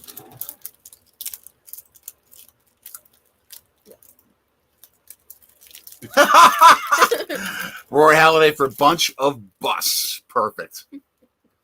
Absolutely perfect. You know they're talking about maybe replacing the Rogerson. That to me is a travesty and a sham and a mockery. It's a Travis sham mockery. Apparently it's getting too old. It's not too old. It's too few money-making things that the Blue Jays want, is what it is. Yeah, what I've heard is it lacks amenities. It's starting to get rusty. You want stuff to look new. You have a hotel. You have plenty of amenities. Convert the hotel if the hotel's not working. It wasn't so much money, I'd say, though, Del. That'd True. be fun. True. I have to find out how much the hotel costs. And you got to it. stay at I on game mean, day. it's pretty convenient. Yeah. The key for us, I think, is the moment the schedule comes out. I mean, literally, the moment it comes out, we reserve a hotel room. Mm-hmm. and see if we can beat them to knowing when the key dates are. The Blue Jays do have fans. Yeah, they do. What's the comment? That they do. They have the whole country of Canada. Yeah.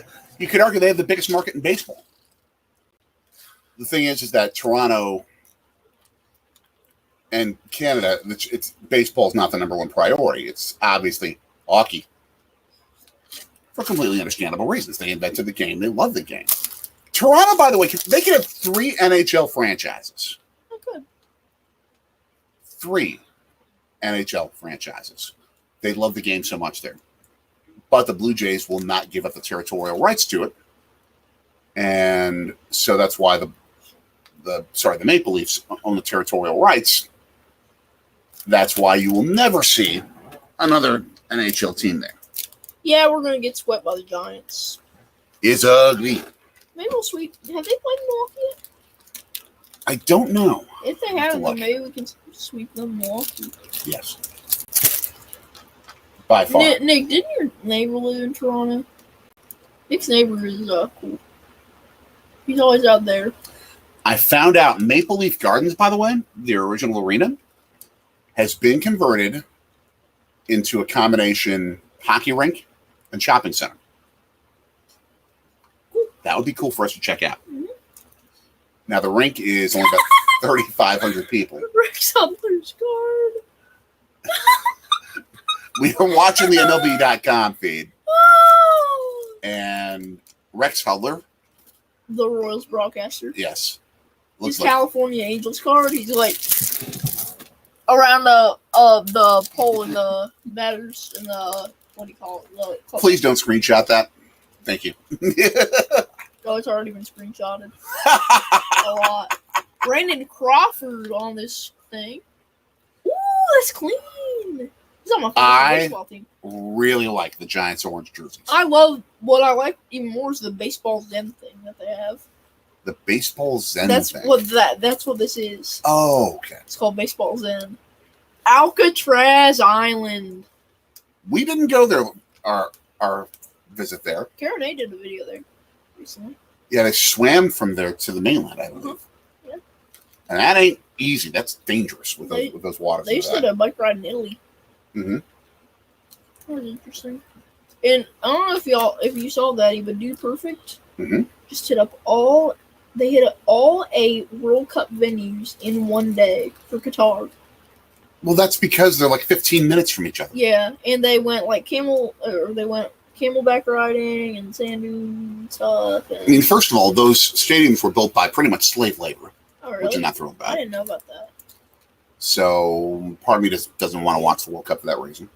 I'm gonna watch the USA. That's it. Yeah, and part of me is like, I may just boycott it. Plus, it's happening probably when I'd be working. Yeah. So It's happening on. It said it was happening on Thanksgiving week. That's what I saw. right, It's in the 21st, so I got some free time to watch Team USA. you might. I won't. You do what you want. That just a bit outside. I like watching. I know that Nick and his family will be watching. Wilmer Flores up for San Francisco up against Jason Alexander. Well, he got cut from my fantasy baseball team. He's got an interesting bat waggle. You know he's supposed to be a Brewer, right? I remember that. And then he wouldn't come. Yeah, he doesn't know what he's missing. He wouldn't come because he wanted to stay with the Mets. Then there wouldn't be room for Rowdy. Wilmer Flores is in first baseman. I don't care. Right. I just had to say that. Oh, there wouldn't be room for Rowdy? Okay.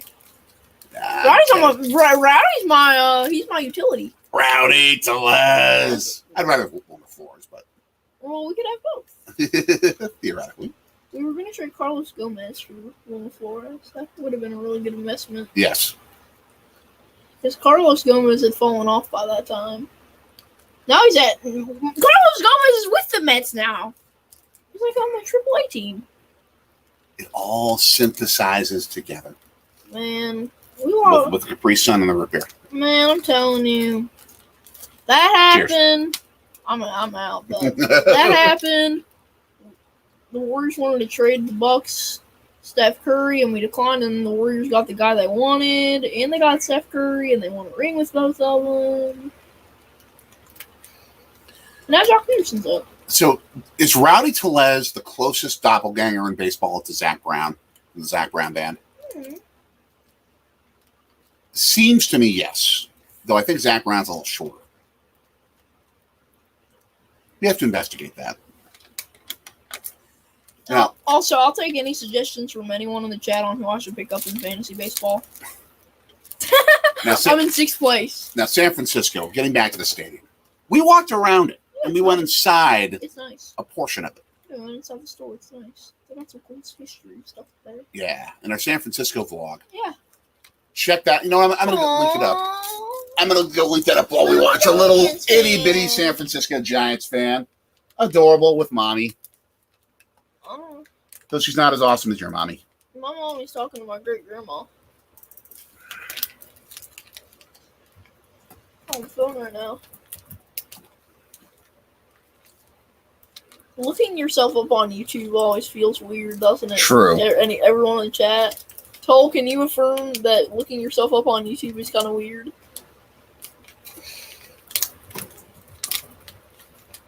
Like, whenever I look for, I'm always looking at his Twitter, seeing what new stuff is out. I've been tweeting a lot recently. Nick always tells me. Nick tells me when you tweet. Nick follows. Nice. Which I appreciate. And we talk about all the crazy hate comments. It's the letter JSORGI. Yeah. 7-1 San Francisco as we head to the 5th inning of the Beers. No. Oh, yeah. Yeah. But yeah, if anyone has any suggestions, I'll take them. All right. They can have some plans for fantasy sports with the podcast. Let's ask you. That's all I'll say. What is the coolest venue you've ever been to in terms of something you love, but just the venue looks beautiful? Lambeau. The venue itself and what surrounds it looks beautiful. I'd put PNC Park out of Lambeau. You know, you don't have a view of a river or downtown. You said the venue itself being beautiful. With a beautiful view. Oh, with a beautiful view, then Miller Park. But I'm biased because Miller Park does have a nice view. Miller Park is the view of a warehouse. Miller Park, you can see downtown. Not really. You can see downtown in the distance. I've always been able to see downtown. Yeah, Toll Road, you got it right. Yeah, PNC. It's PNC. You got it right. Let me think if there are any other second. Now, Steven and Andy are friends. By the way, check out their Ecuador travels. They're awesome. I got to catch up on them too. Oh yeah, I still got to watch that. But their Ecuador travels recently. What they would probably say as big music fans, Red Rocks in Denver. I've heard it. Not in Denver, but close. Yeah, I mean, it's Denver metro area. It is? Yeah. I never knew that. Look at that. That don't look pretty. But it's just a beautiful setting. Okay, Nick. Nick saying Subaru Park, you can see the bridge, and there are great seats everywhere. Which bridge? Is that the Commodore Barry Bridge? Yeah, that would be my guess. But I mean, I don't think that's PNC. Also, Nick, is that Our second baby shot in 3 minutes on the Brewers Television Network. Is that also, obviously the hometown bias. And I ain't blaming you, Nick. Everyone has hometown bias. But unbiased, I say PNC. One place I want to check out, partially for the view, the Staten Island Ferry Hawks. Yes. Their stadium has a view of downtown New York. We gotta hit up Subaru Park too, though. Yes, we do. We need to get a Union game. We do need to check out. Apparently, there are a whole bunch of guys with their shirts off, and they stay in the whole game. Nick told me Soccer fans are the most nuts. Nick and I were sitting down with Nick's dad watching soccer last night. We were watching the Union game on TV. Soccer fans are bonkers. Yeah. And not necessarily as much in the MLS, but in Europe. Especially They make Europe. They make Philadelphia Eagles fans look like pacifists. Yeah. Especially Walking with Thompson would know more about it than we do, but Rangers Celtic Rangers. Oh my gosh, that's war. It's a literal war. It is. It's a literal holy war. Mm-hmm.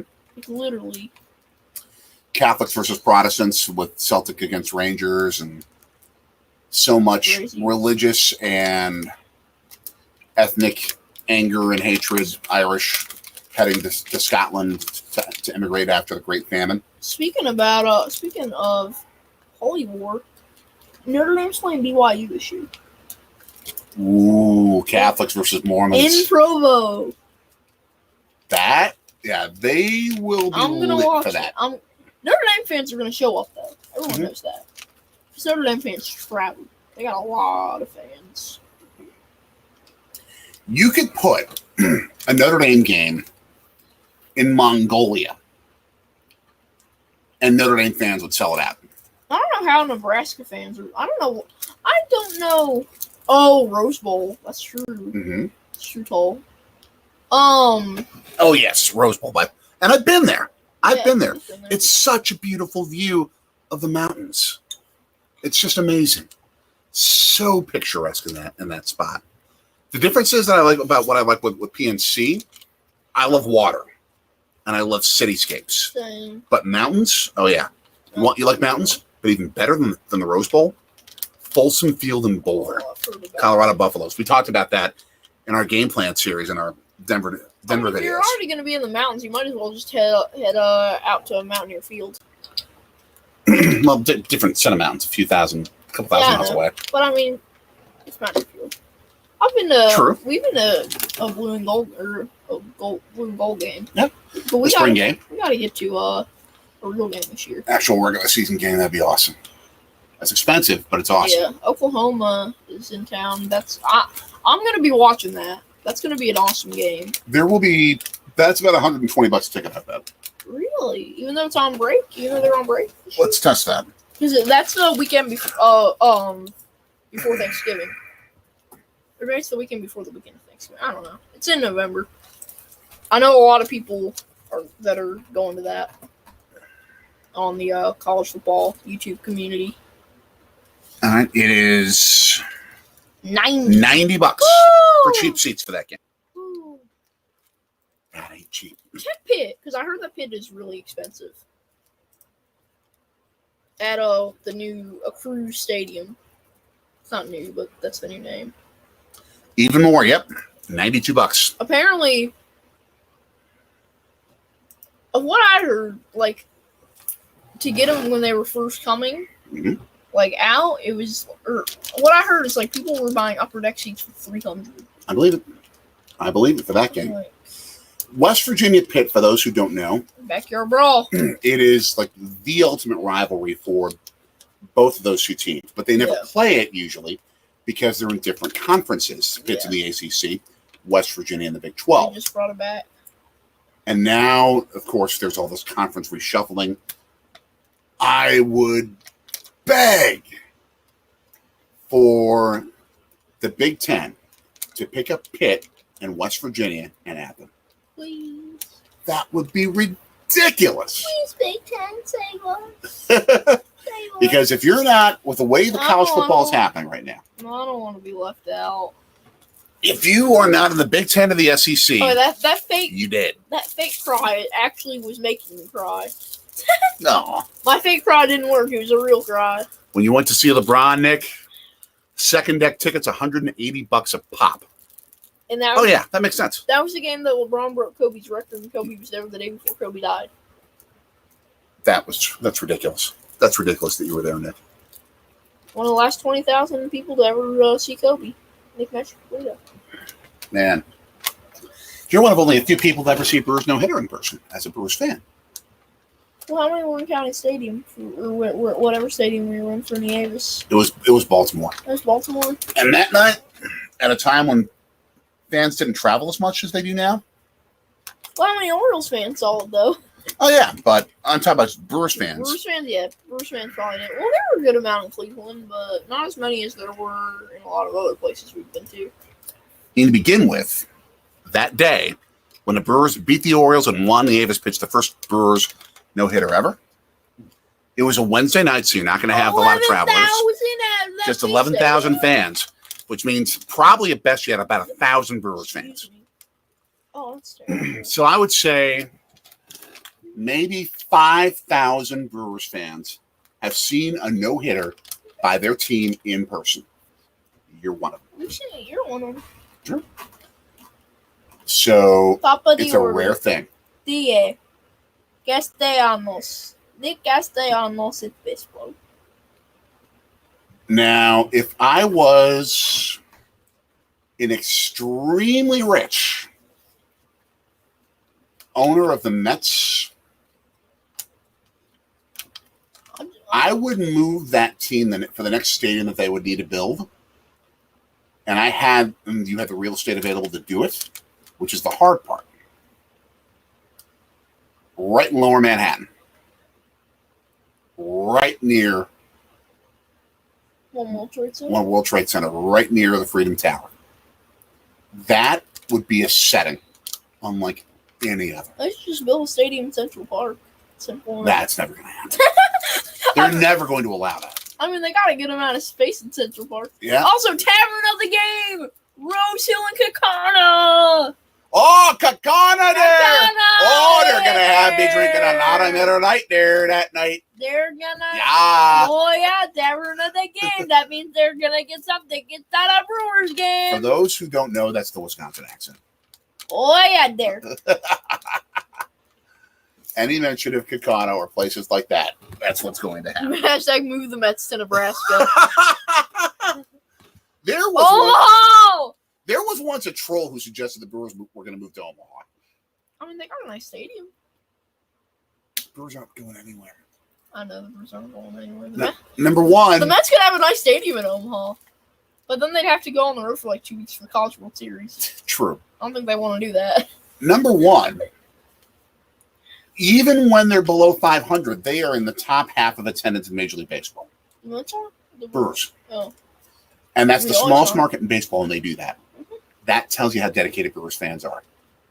And how much they love going to games. People would go in like 2014. Yeah. At that time. I didn't know that many people showed up for 2014. Oh, yeah. They were bad. We were bad. But we would go. Yeah, we certainly went. Well, of course we would. But The Brewers need to buy... Either the Brewers need to...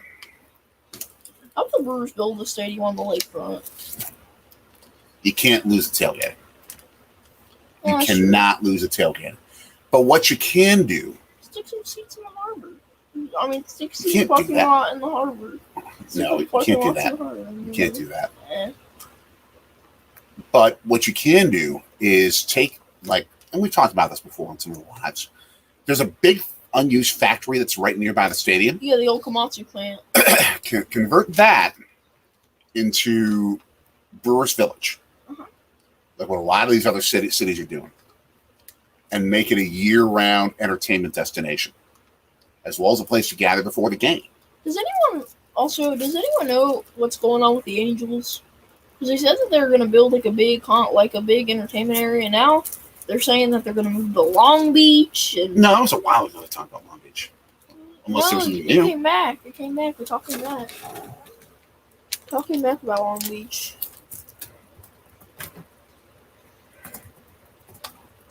By the way, Nick, I'm looking up so much stuff. There's a cub on the Giants jerseys because it's for the Negro League jerseys, and they were extra Cubs jerseys, and they just stuck San Francisco on the jersey and kept the Cub patch.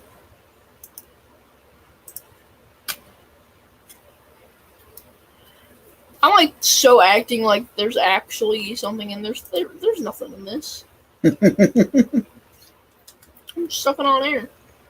It does appear that the discussion of the Angels moving to Long Beach is renewed. And now it's back because I blew it up. And now it's gone. And now it's back. Yes. So. I smacked that thing. Ooh, he got away with one. He got away with one. Man, that was questionable. That was a questionable strike call. I'm glad we got it, but yeah, that wasn't too far inside. That was an Angel Hernandez level call. No, but Narvaez did a nice job framing it. Ooh. Narvaez did a nice job framing that thing. I give the Giants player credit for... I give Narvaez credit. I give the Giants player credit for not swearing. Like Kyle Schwarber. But Kyle Schwarber had every right to do that. And what are we referring to again? Context. Brewers Philly Sunday Night Baseball. And who was the umpire? Angel Hernandez. And Hernandez was horrific Terrible. that night on balls and strikes. He only got like 89% of the calls right. You are going to find out when we release that video. Yeah. To be determined, but we have that video. Nick and I actually both did school articles about that for our little, not actually a school newspaper, but like we had to do these articles. It's supposed to be a news story, and we were both like, yeah, we're just doing Angel Hernandez. Yeah. Because he filed a lawsuit, and then this, and then that. And that's a strike. That was a beautiful strike call. Let's go, Jason. Only 73 pitches. And he gave up like 5 runs. Yep, gave up 5 or 6, I forget which. But that is definitely a bucket list stadium. Out. And if we were to, we're planning to go to all 30 stadiums, of course, by the way. That's part of our journey. Now, what we would probably do is try and double it up the way we doubled up our last West Coast trip. San Diego, San Francisco. Or LA, San Francisco. Colorado, San Francisco. Oh, I want so much to do a Colorado, San Francisco. Seattle, San Francisco. Flying to Denver, see the Brewers play the Rockies, take the train through the Rockies, and then see the Brewers play in San Francisco. Anaheim, San Francisco. 6th inning. Now change graphics. San Francisco. When's the pizza going to be ready? Ask Mommy. Oh, I will. Mommy is making homemade pizza tonight. Yeah, she's trying it for the first time. She found some recipe on hashtag not Pinterest. Is it better than how Daddy makes it? Now here's the key, though. I typically don't make my own dough. I admit that's not my strength. Pizza. Pasta pizza is good, y'all. I need you to make that again. But as I was saying, I never make my own dough. Mommy's doing that. I give her credit. I give her all the credit in the world for making her own dough. He actually wears a hat sometimes. This is my Milwaukee Brewers, go out and do the lawn kind of hat. We need to get you like a hat. This huge noggin cannot find a baseball hat that fits me. It's too much like a planetoid. It has its own weather system. Taken from Mike Myers, So I Married an Axe Murderer. Absolutely. Yes, my head is too big. So, worst problems in the world than that. Now, what he doesn't know is the Major League schedule for next year is coming out next month. What always happens is, like the very first moment he sees this kid's like, how many places can we go see a game? How many different stadiums can we go to we haven't gone to yet to go see a game? How do we do this? How do we do that? How do we make this work? And he's always been about that. That's how much he loves our road trips. And we've now been to 16 stadiums. You got some more stadiums of ours to check out of our trips. We will have those for you once it becomes more realistic for me to be able to put in the time to edit vlogs. Just taking care of a lot of practicalities around here right now, trying to make sure that we have bigger things than just vlogging the way that they need to be. Once that's done, we'll be good to go. What is it, bud?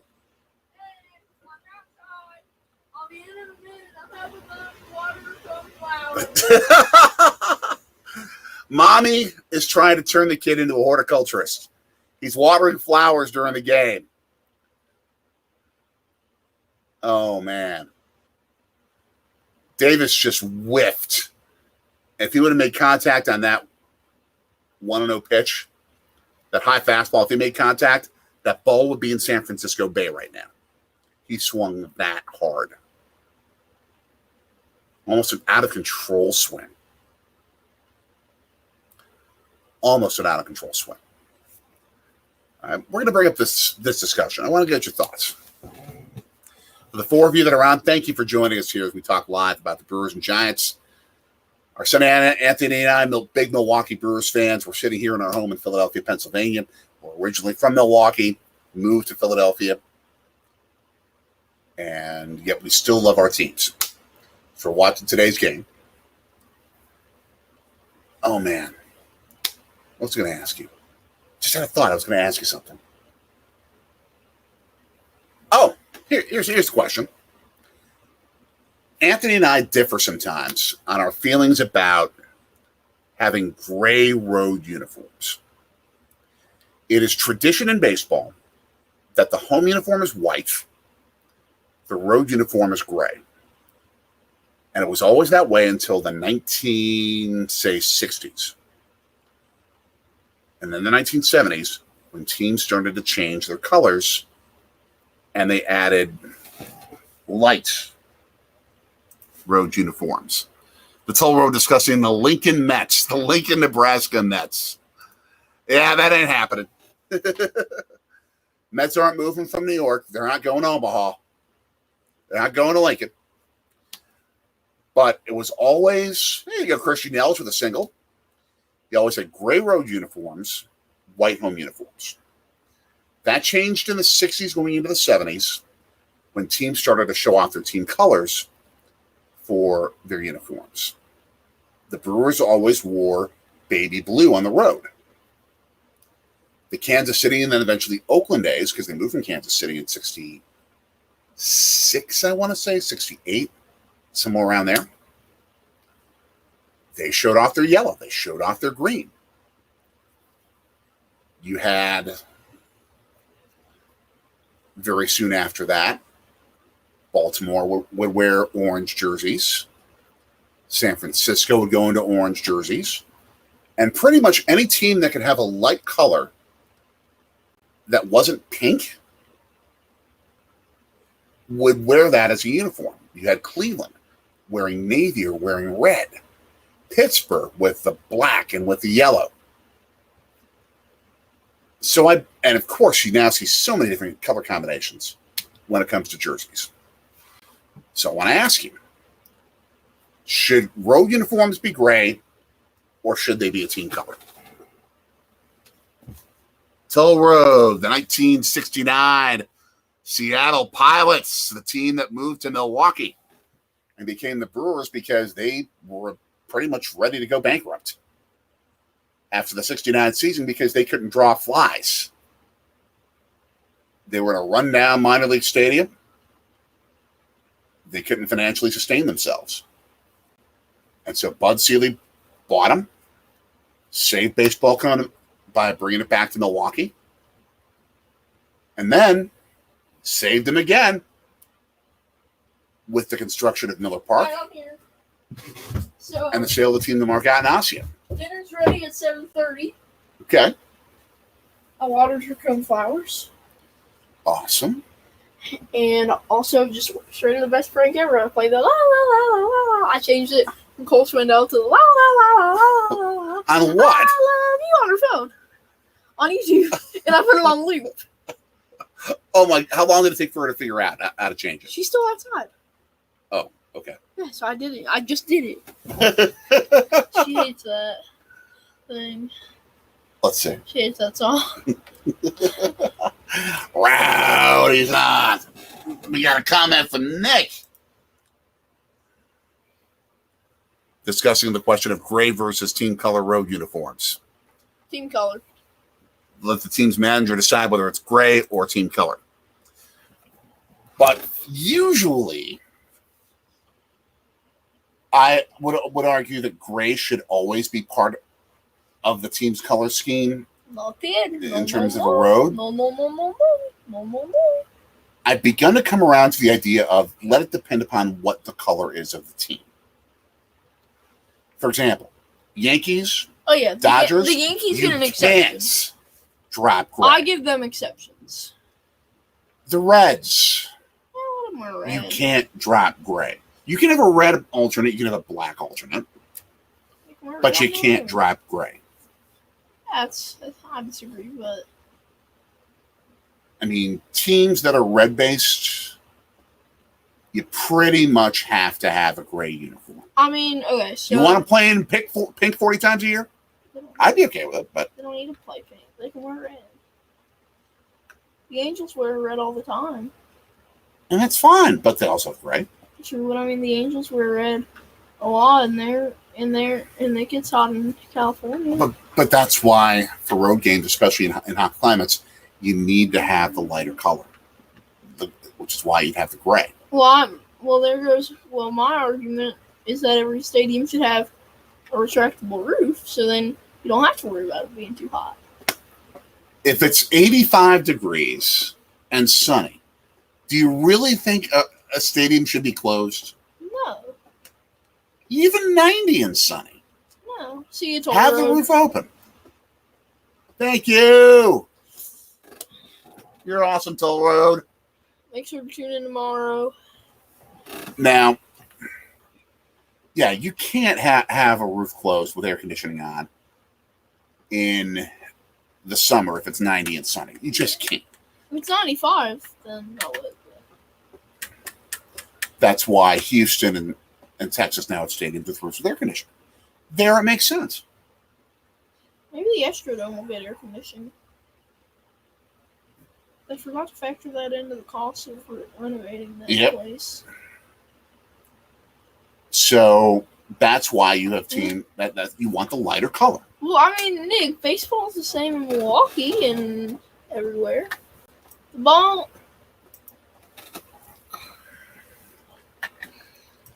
That's true. The roof's closed in Milwaukee all the time. Phoenix, the roof's closed. Yeah. I think every stadium should have retractable roofs. Like, for example, Philly in April, if it gets cold in April. I mean, and the thing is in Milwaukee, even with the roof, the ball carries. Oh, yeah. In Milwaukee, the ball carries. It does. It just does. It carries no matter what in Milwaukee. But that's circumstantial to Milwaukee. Because sometimes they have the panels still open. Right. That's one thing. The panels are open a lot. But also, it's windier in Milwaukee than it is in Chicago. Sure. So that plays a part. We're the real windy city. That's true.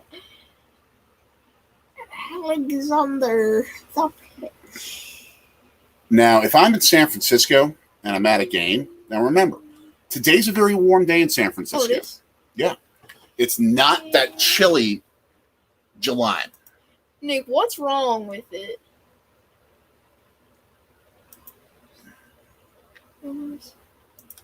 Nick, here's where I'm going to make the argument.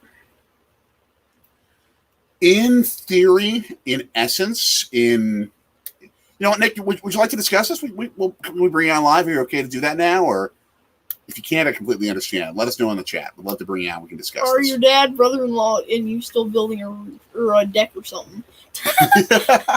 Nick's like, earlier we were chatting, he's like, how do I put this battery in? Let's see. You say you can. All right. How do we bring you in? I'll text him. Oh, no, I'll email it to him. Okay. I'll email it to him. So I'm gonna... Okay, so you should still be able to see us. 7-1 Brewers, by the way, we're in the 6th inning. Man, okay. I know, Nick, which one do you want me to send it to? The AOL or the Gmail? Nick has multiple emails. 95 splash hits this year. I'll send it to the one I sent it to last night, Nick. Nick, I'll just send it to all of your emails. So then there's no way you can miss it. Nick and Anthony podcasts. Check them out on Spotify. Yeah, I sent him an email of the summer schedule last night. So why won't my stupid email load? Okay, I understand putting up, by the way, AOL. All right, I'll send it to AOL. A place where Barry Bonds' 756th home run was hit.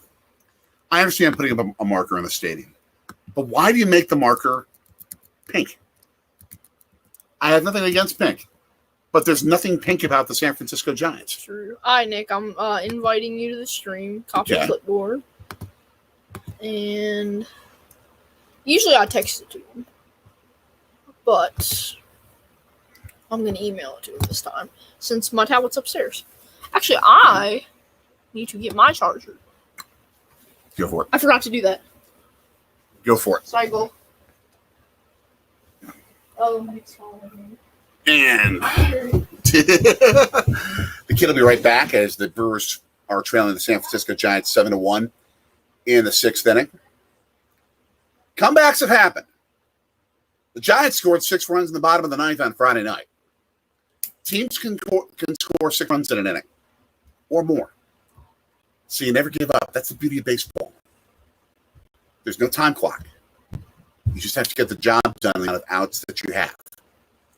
So that's why I always stay till the end of the baseball game, no matter what, if you can.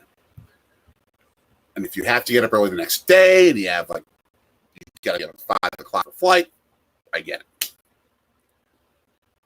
But if sleep is not an issue, you are up and you stay at game until it's over. That is an ethic of baseball. That's one of the unwritten fan rules, and I actually believe in that one. Some rules aren't necessary.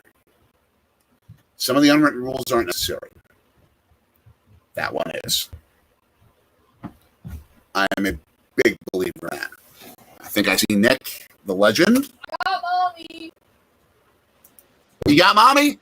There's Nick! Hi. How you doing? Good. How are you? Doing absolutely awesome. The t-shirt looks like some sort of school shirt. Holy Family Tigers. Okay. Now let's get you on the screen. I gotta plug the thing in. Plug the thing in. While you plug the thing in, Nick, why don't you give us your take as Brandon Belt just jacked one to make it 9-1. I know. El Stinkerific. Why don't you give us your take as to why it is an absolute sin to have a stadium with a retractable roof? Well, my first thing is, sorry, hold on. That's okay. Tell Valentino and Macaroni that they're good. They're awesome. All right. So Hi. my first thing is, Anthony, we literally went to Weather Day, and we learned about this at the Phillies.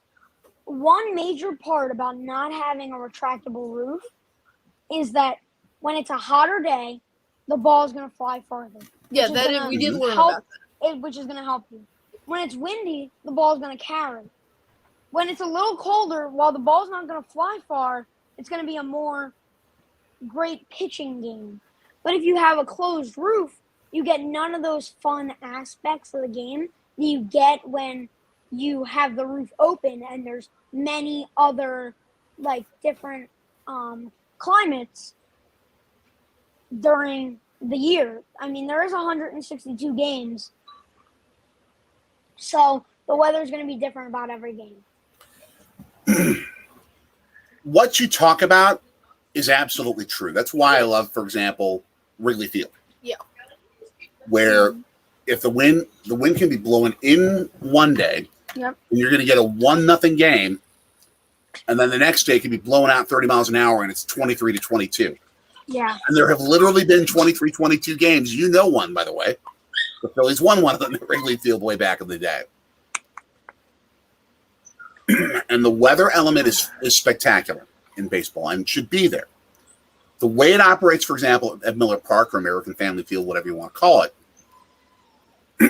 if it is a sunny day or if there's no threat of rain and the temperature is at least 50 degrees, roof's open, no matter what.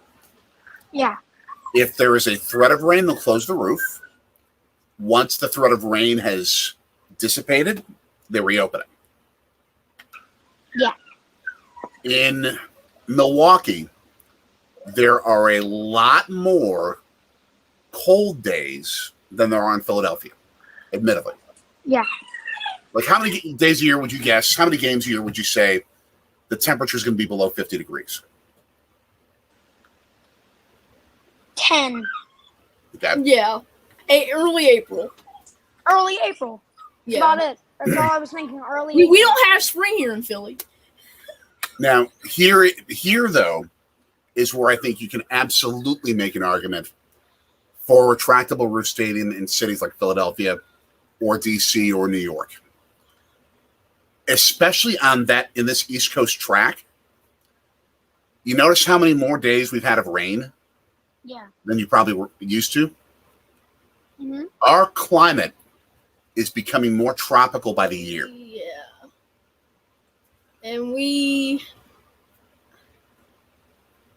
what that means is, as we're finally going to the 7th inning, what that means is that you have more games where there is a danger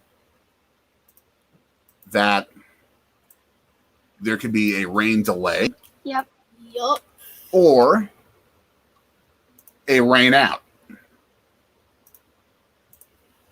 In a philosophical sense, I am 10,000% with you, Nick, with the idea that baseball is meant to be played outdoors. Yep. But more importantly, baseball is meant to be played. Yup. Yeah. We need baseball is better when it's played than. So that is why there's a good argument that in any city where there's a big presence of rain on a regular basis, you gotta have a retractable bleacher. Yeah. Unless you're in California. Yeah. That's an exception. With the exception of Cali, you like in obviously in Texas it gets too hot. You gotta in attendance is low when it's so for the business side you need that in like Houston and Dallas. And like imagine like say someone from Atlantic City wants to come in for a Phillies game. Sees it's a chance of rain, I may not take the trip. If you got a roof, you know you got a game. So that's and that's the reason. But in terms of the overall philosophy and ethic, I agree with baseball should be played outdoors in general. I think that there's a few pros that come out of having a retractable roof, and I think that it's the players don't get as tired because there's air, and the actual sun when it's beating down on you is going to make you more tired than when you're in a stadium that has air conditioning in your dugout. And the second pro, is what you guys just said. You can play a game every day. I mean, I don't think you should make it over comfortable necessarily just for the fans and overuse the roof. But I think there's a balance you can strike with it. Yeah. If the Phillies had the outfield setup that the Brewers have with the panels, I could actually see how like it looking awesome that you can still because it would still be enclosed in, but like on a nice day, you can see like even on not a nice day, you can see the skyline. You can see like you can see Philly. Yeah. See you can see the skyline. It's beautiful. Like go ahead. I think that there should be retractable roofs on stadiums where you know that the weather is bad. Like Seattle should 100% have a retractable roof. Yeah. Minnesota needs those kind of places, Minnesota needs one bad. Those kind of places, and I think the Milwaukee as well, those kind of places that get cold and can like the weather, like it'll rain a lot, like Seattle. I think that you need a roof then. But I think for places like Philadelphia where, it'll rarely rain during the summer. Like this is the most it's rained in a long time here in Philadelphia. And I think that just some places should have it and some places shouldn't. What's happening? It's 9-1, 7th inning. No. Oh. There's some breaking news happening that they're talking about on the broadcast. That's July 9th through today. It's an ad. Oh, okay. It's an ad. So I think with climate change happening? Mm-hmm. I think you may see more cities opting. Yeah. Go with trying. Yeah.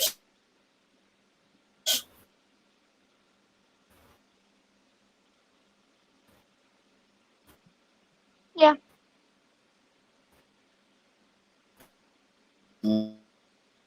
I think that we're having some technical difficulties here. On our Sorgy Stories in the Sorgy Stories studios.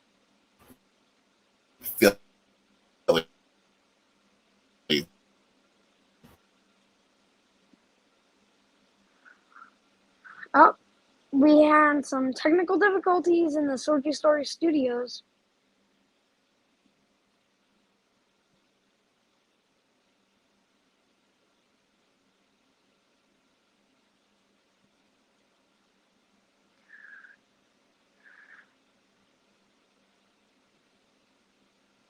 Jacob Junis will take over for the Giants in the 7th inning.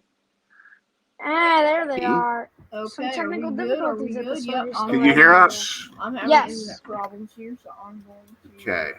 I'm going to turn this up a little bit so you can hear us here.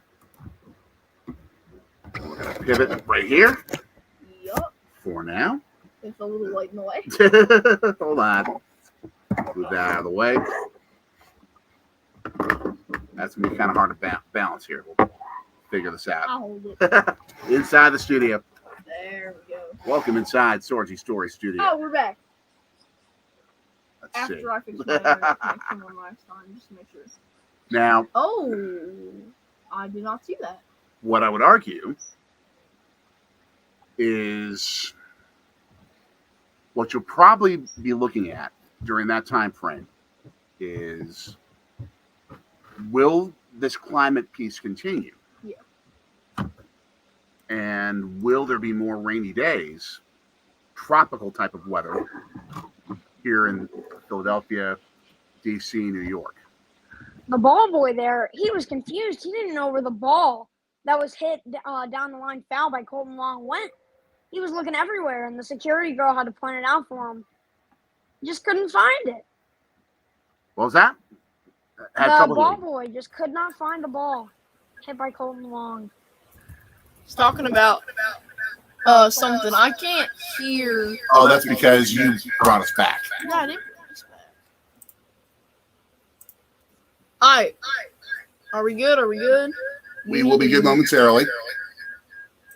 Okay, we're all good. All good? Alrighty. Yep. Alright, let me unmute this. We need to be able to hear you. Yeah, Nick, can you try talking for a sec? Hello? Hello? Alright, we're all good. All good. All good. Alrighty. What were you saying? The ball boy was very confused. He did not know where the Colton Long foul ball went. He was looking everywhere for it, and he just could not seem to find it. Until finally, Andrew McCutcheon had it.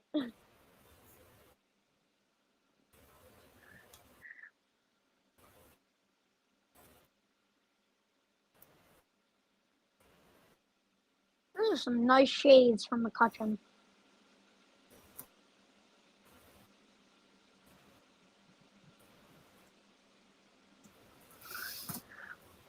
Yeah.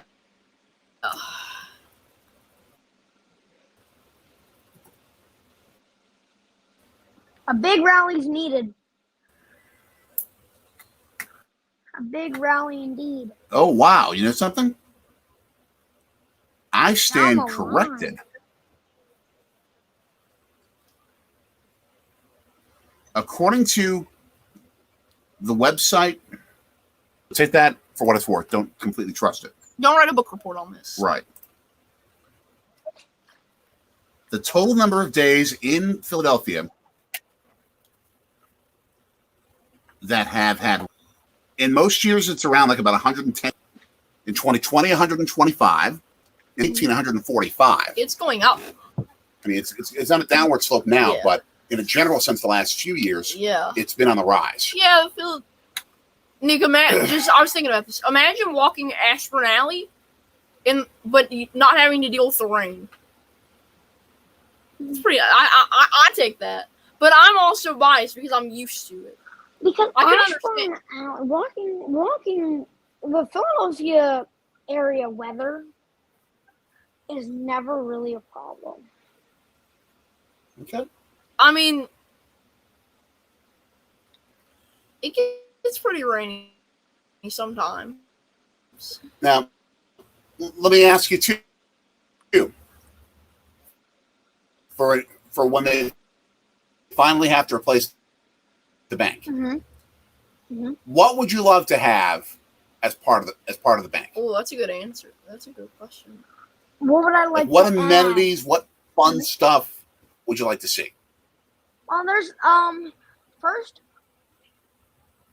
I think that they need to expand it and make the bank bigger. They need to have more restaurants. They need to have more options in all. They need to What make restaurants the would you like to see in floor, the stadium?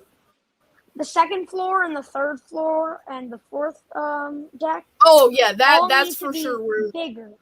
They need to be bigger, and they need to have more options up there because there's More food two options. restaurants up there in the second, third, fourth deck. On the fourth floor, what? There's Tony Luke's and what else? Franklin Square. Yeah. Franklin Square Pizza. That's it. There's a Tony Luke's on the upper deck in the right field corner, right? I don't think so. Yeah, there is. Yeah, Okay. when we went to Weather Day, people got Tony Luke's. Okay. Yep. The hottest Now- Phillies game ever recorded was in 1961 when the Phillies played the Cubs. It was 104 degrees. 104 Yeah, and if it's- sunny. If it's 100, close the roof. AC it.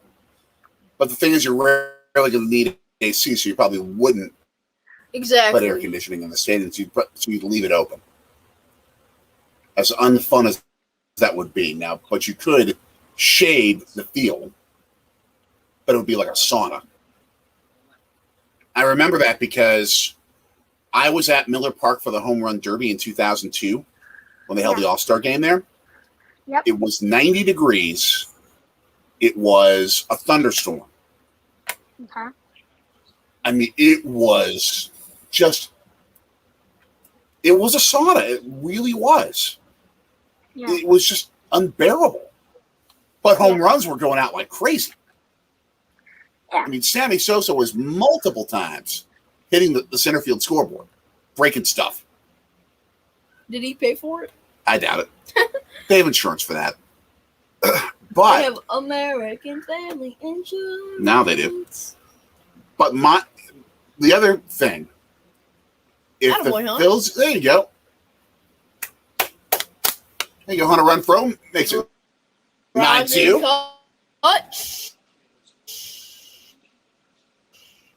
Oh, I'm way a little bit ahead of you guys.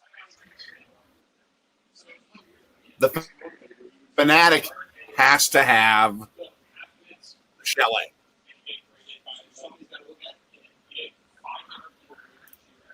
The Fanatic has to have a we are chalet. behind Daddy. I'll see if I can fix that.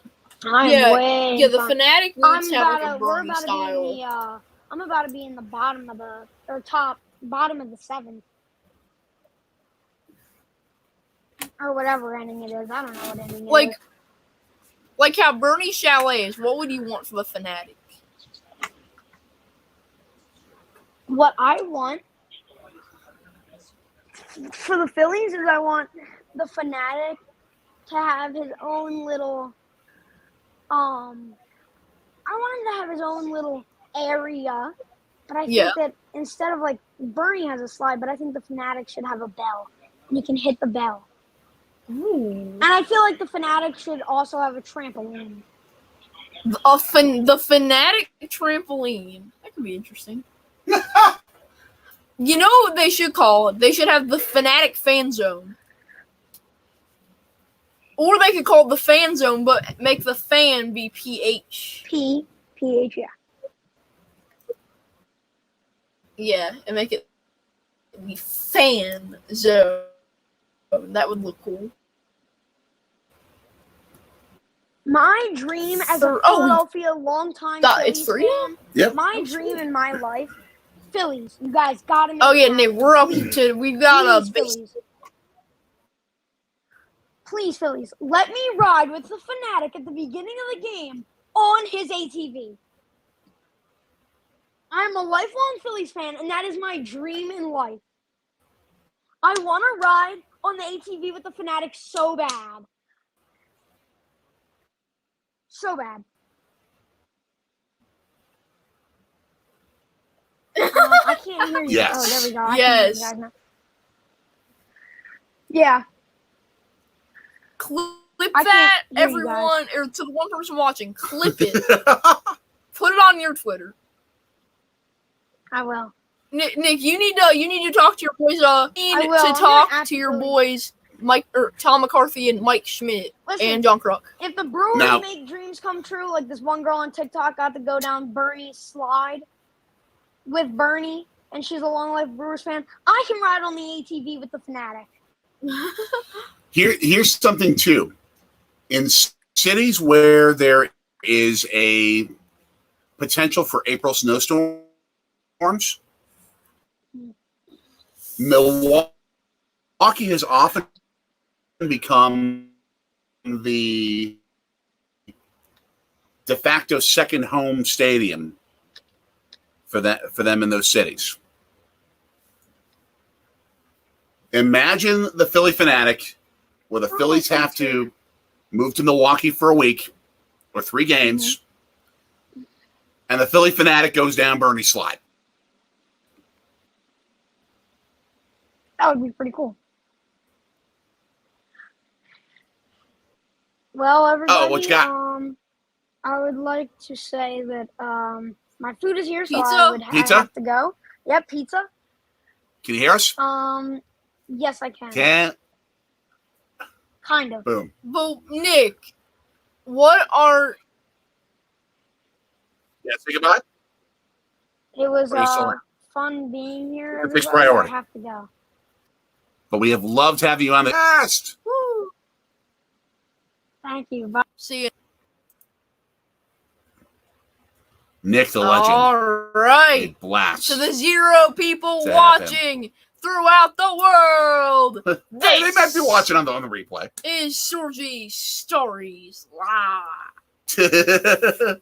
You are looking live at Sorgy Story Studios here in Philadelphia, Pennsylvania. Us Milwaukee transplants to the Delaware Valley, watching our Brewers get creamed so far by the San Francisco Giants. We're in the San Francisco, essentially Cubs, Sea Lions. the Sea Lions, but they have Cubs on it Why because can't they should have been the Sea Lions when they moved to San Francisco, New York. Nope. The San Francisco Sea Lions. That's they're a not good going to name. change from the Giants. But that's a good name. They're not going to change from the Giants. But I'll be right back. Can you hold the fort? Sure. I'll just go to sleep. Who was that YouTuber who did 10 hours of sleep? Oh, Ballard. No, he didn't do 10 hours of sleep. But he slept during a 10-hour walk. Ballard's supposed to sleep midway through. But nice job, Ballard. Nice. Respect. Respect. I think everyone would do that. I'll be right back. Yeah, respect to Ballard. Ugh. Oh god, that was a cool stream. And that's the Yelich gets it in the sun. Oh. Brewers with the picture I don't know on the mound. Woo, dog. Zero people watching there at the where the Jackson Solar here in the ABC Sports Network. We've got a dick in the mound for the Milwaukee Brewers.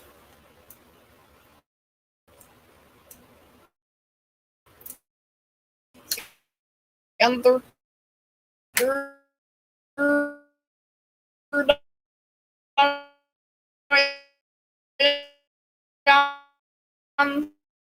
surgeries. 3 pitches surfer and the pitch. That's gonna be lined in the right field for a single runner for picks it up. And it's gonna be a 1-out Cincinnati.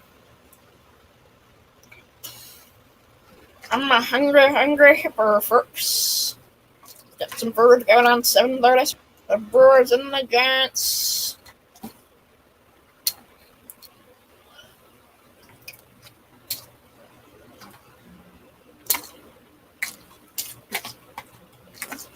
And we forgot something. We forgot the 7th inning stretch because we were on with Nick the Legend. So, you're going to get it solo. Bum, ba-da-dum, ba-da-dum, bum, bum, ba-da. Take me out to the ball game. Take me out with the crowd. Buy me some peanuts and Cracker Jack. I don't care if I never get back for its root. Root for the Brewers. If they don't win, it's a shame. For it's 1, 2, 3 strikes, you're out at the old ball game. Dun dun dun dun dun dun dun dun dun dun dun dun. Roll out the barrel. We'll have a barrel of fun.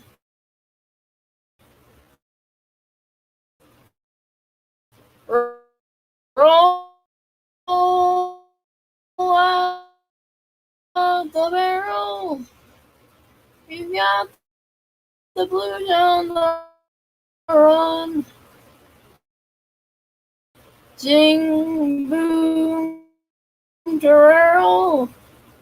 Ring out a song of good cheer. Now it's time to roll out the barrel.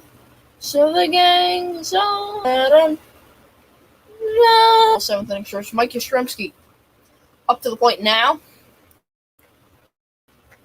Bottom of the 7th, 1 out. It's going to be foul. Little grounder on the first base side. Brewers in the first base. Okay. Yeah.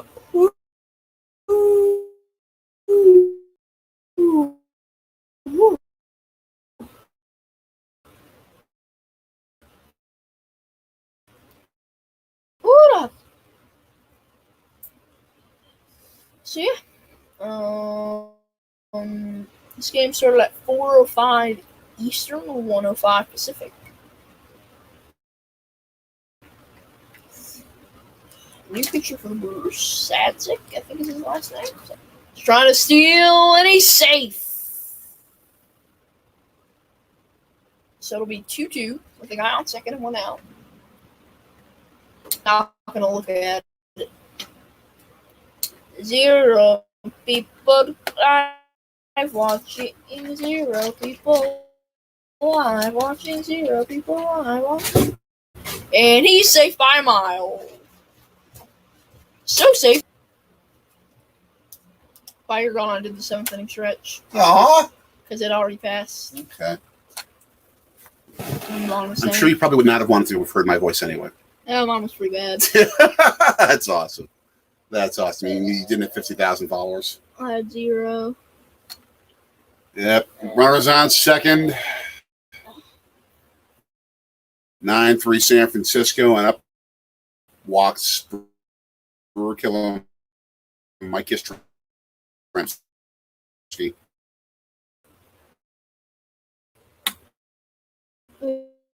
He's already been on. Oh, I know. But he's up now. True.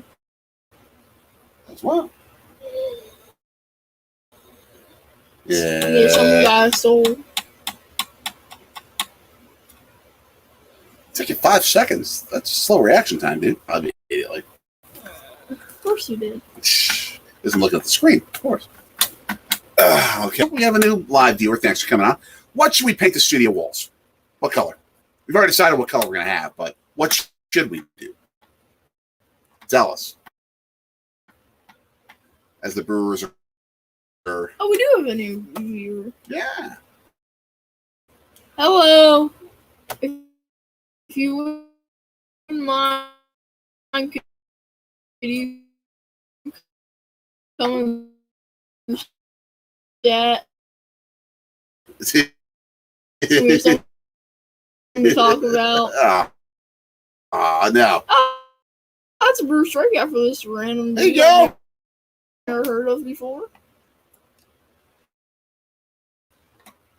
I literally don't know who this guy is. Sagic, I think it is. I've never heard of him in my life. Yeah. They Unless you're aren't often very well known. Unless you're hating. Right. Unless you're just saying that. 95-mile-an-hour shot. Not bad.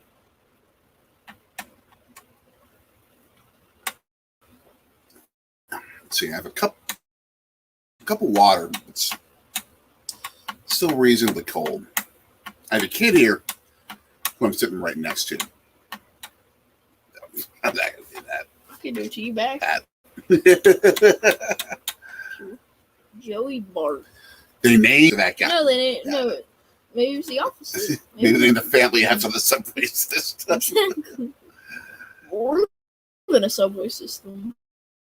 Right. It is above ground in a lot of areas in Oakland. That's crazy. If you ever travel to San Francisco, yeah. Just please study, because it's almost, you can't study enough. Connor said so. yeah, because I mean, they got this, they got Trolley, they got Bart, they got this, they got that. It is so confusing of a system in San Francisco. Because, like, for example, here in Philadelphia, there is the regional train system. SEPTA. Hold on. And the bus system. But they're all run by the same group, SEPTA. In San Francisco, you've got the trolley system. You got the muni line,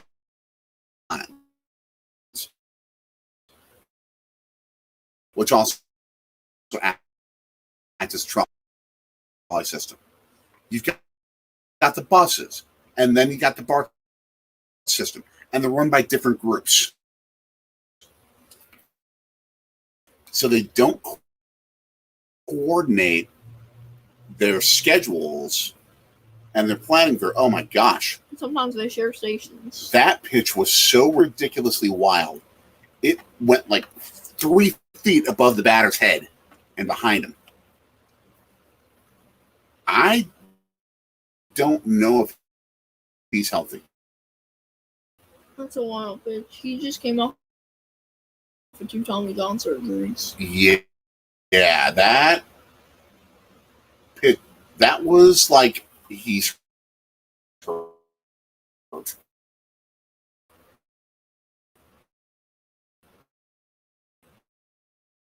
Type of pitch.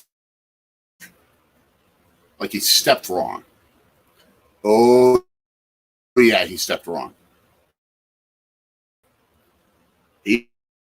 He's not going to be in this game much longer. Yeah, he's limping around a little bit. Yeah. Looks like maybe a hip. Yeah, he was not. Oh, he's going to try. He's going to try and pitch again. They're probably going to give him a couple of test pitches. 30 years old. 6'7", dude. He could play small forward in the NBA. At least with his height. Uh-huh.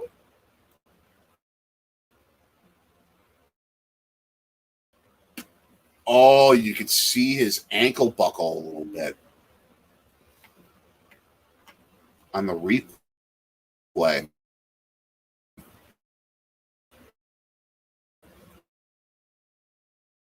So they're probably going to give him a couple of workout. Oh, it's going to have him go right at it. No workout pitch. No one's gonna watch if I'm laying down. I don't want to be here anymore. Yo, come on, kid. The eighth inning. 9-3 San Francisco. Play-by-play voice on radio, John Miller. Hey. Great voice, by the way. Nick Castellanos doesn't have a college. What? Nick Castellanos doesn't have a college degree. He just baseball. What's your point?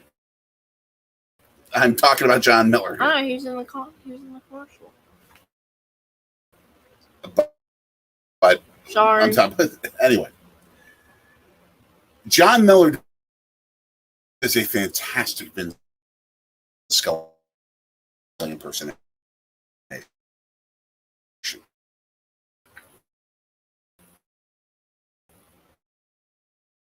I don't do a very good Vince Scully, but he loves to do Scully. Like John Miller is the best announcer in Major League Baseball in his price range. I don't get it. Then gets paid a lot more than John Miller does. Probably. True, because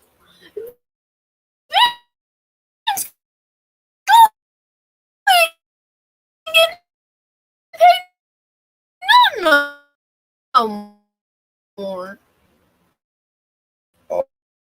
Oh, I'm sure he makes a lot of money off his investments. But back in the day, he did make a huge salary. What investments does he have? Oh, it's kind of money he made. Maybe probably. Say 500.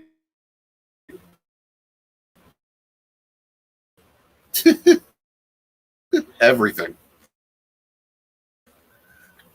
I mean, his portfolio's got to be. I mean, Raise that roof.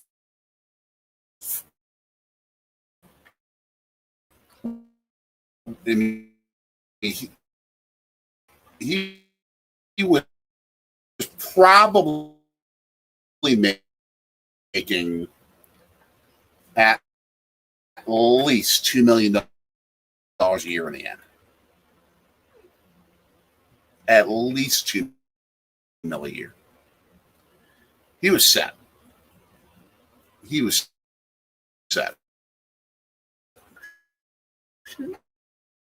Well, a year. That's not really these guys. He's probably making a lot more than Euchre.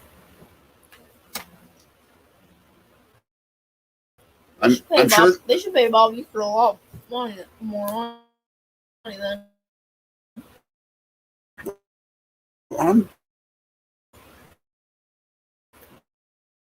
What kind of Dave? Orange, the guy in the orange. You've got. It appears that there are 7 canoes within view. Well, 6 now. One is a bit more of an inflatable device that's sort of in the middle. The rest are more traditional canoes. One left. They probably have a no power boat rule there. I would think. Yeah, they're big room boats. So during COVID, they wives and like the wives would like rent out like boat. I think like during COVID they rented out a boat. Just the wives of the players. Just imagine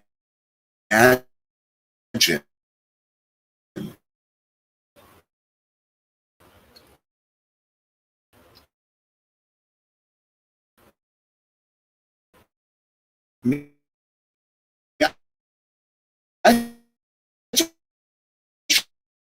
remember when we were in San Francisco, and you just walked right by We McCullough just Cove. walked the cove. You were like, "Oh my gosh, Like we're here. here!" Like this is awesome. You couldn't get enough of it. I think I things then. Now it's like, oh, we're just going on another trip. I think that trip almost changed my perspective on trips. Because now I'm like, we're just going on another trip. Before I was like, that like especially that trip was like, now I'm like, oh yeah, we're going here, we're going there, we're going to this city. Yeah, we're just going there. No big deal. I think part of it was that was the biggest adventure we've ever done. Yeah. 12 days.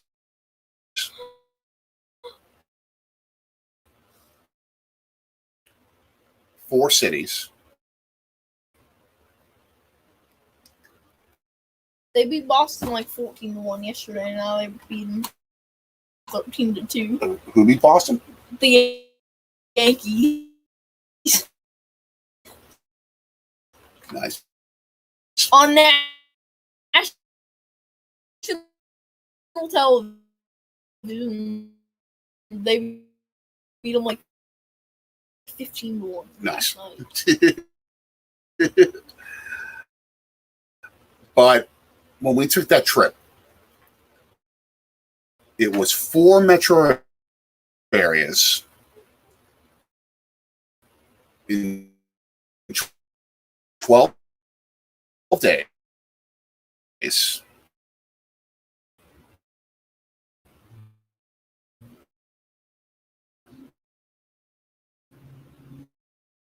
Phoenix, San Diego, LA, the Bay Area.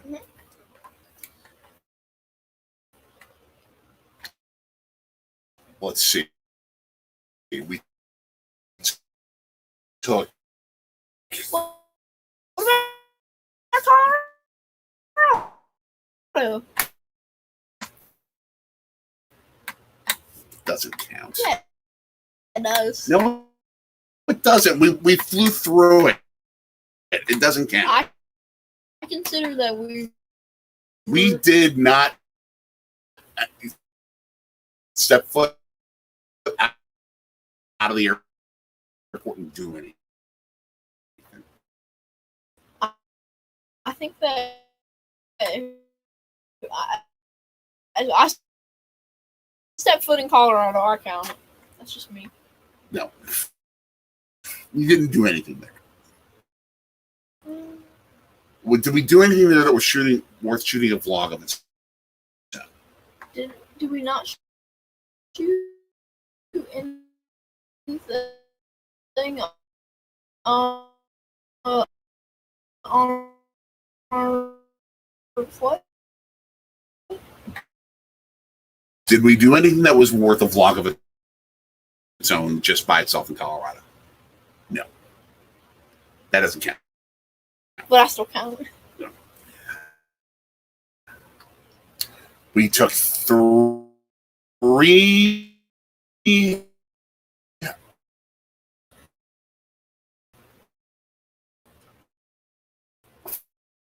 flights, if you don't count our connecting flight in Denver's too. We took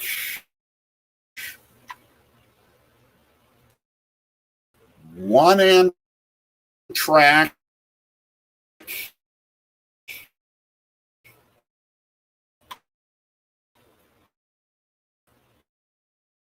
two Amtraks,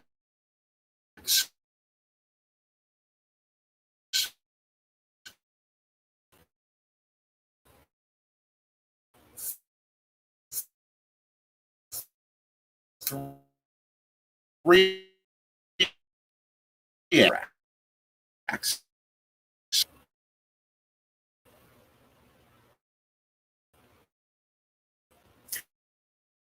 three Amtrak rides. We took a regional train in San Diego. We took a trolley in San Diego. When did we take 3 Amtrak rides? We took the Pacific Circle, Oh, we did. and then I forgot about that. and then Friday to meet up with Kelly and Perry, and then Sunday from LA to Oakland, or Oxnard to Oakland, really. Rowdy! Boom! Gone! 9-4. 9-5 Brewers. 9-5 Brewers. It's rowdy time. Bum ba da da bum. Bum ba da da. Does he do the tequila song? What? Is this on the tequila song? I'm just going bum ba da da bum. Bum ba da da. Fireball. I think it's Fireball song. Okay. I don't know. I used to bum ba da da. That samples tequila. Oh, it does? Yes. Oh, good. Not literally, because that would be dangerous. What about the song? Is a tequila by Dana Shay? Oh, that's nothing compared to. Oh,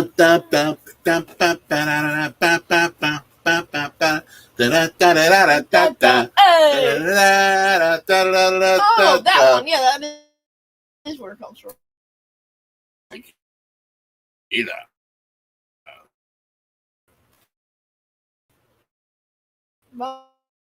Much better. Okay, so 3. Hey, Infinity Gauntlet. Let me explain that to everybody. Okay. Infinity Gauntlet is what every time a Brewers player hits a home run, they put on Thor's Infinity Gauntlet. Okay. I think it's Thor. That's that golden, big glove, Marvel. huge thing. I don't get where the comes from. Okay. Because, like, it's Cool. it's just a cool thing. Especially when Rob. So it's 3 trains, 3 flights. We had to get around by car in Phoenix. Definitely had to in Phoenix. But we took San Diego trolley. We took the San Diego trolley. We took the metro train in LA.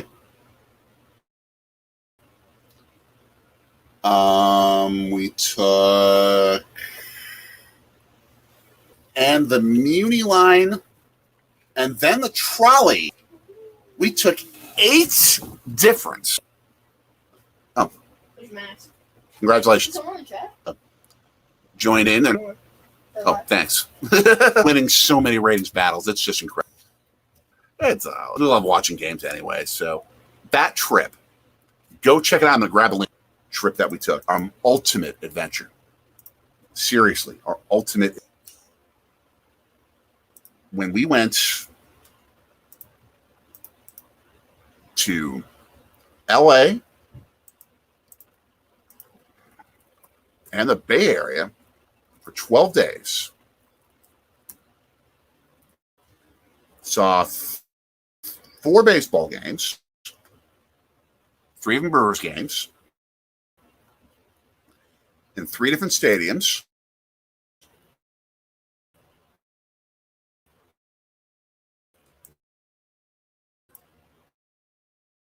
Stepped foot in and around 2 other major league stadiums.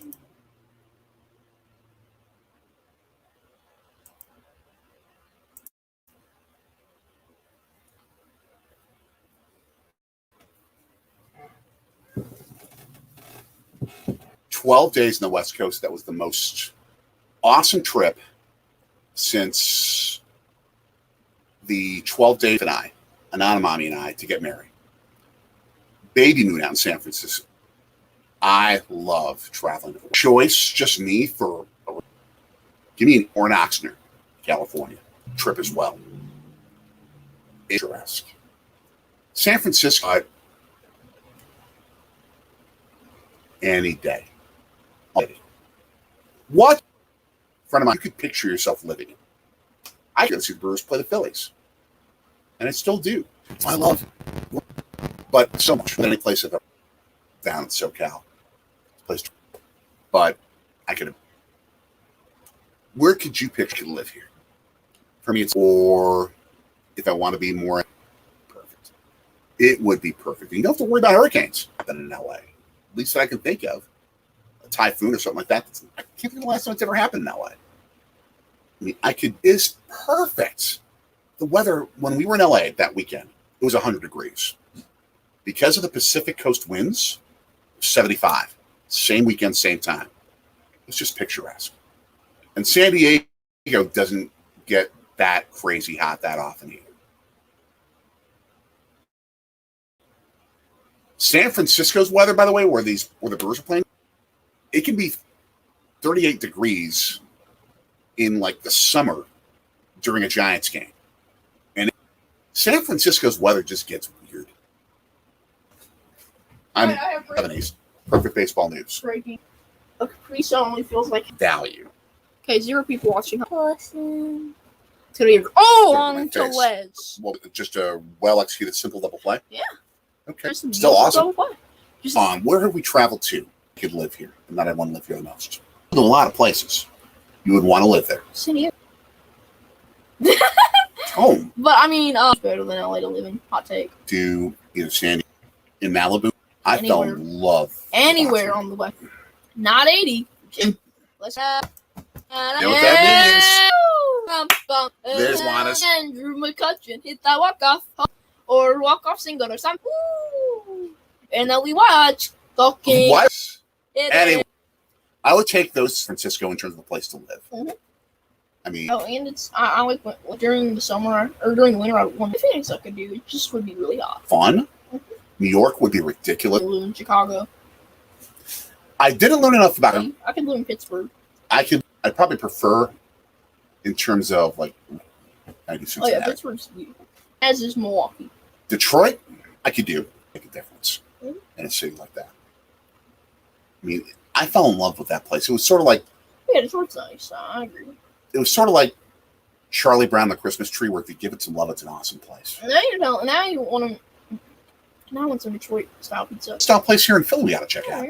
I got to find the Camilla Doval. Los Gigantes. Is he good? Probably, but kind of aviator. He's got a little bit of a gray patch on his. Aviators. I feel like it could look cool with the bleachers being aviator. Not.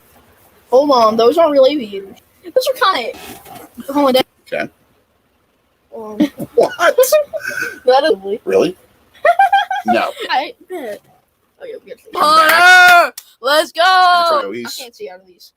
Your boy needs some prescription. True. You buy it. And there's just so weird reason for it. San Francisco Sea Lion. Ooh, nah.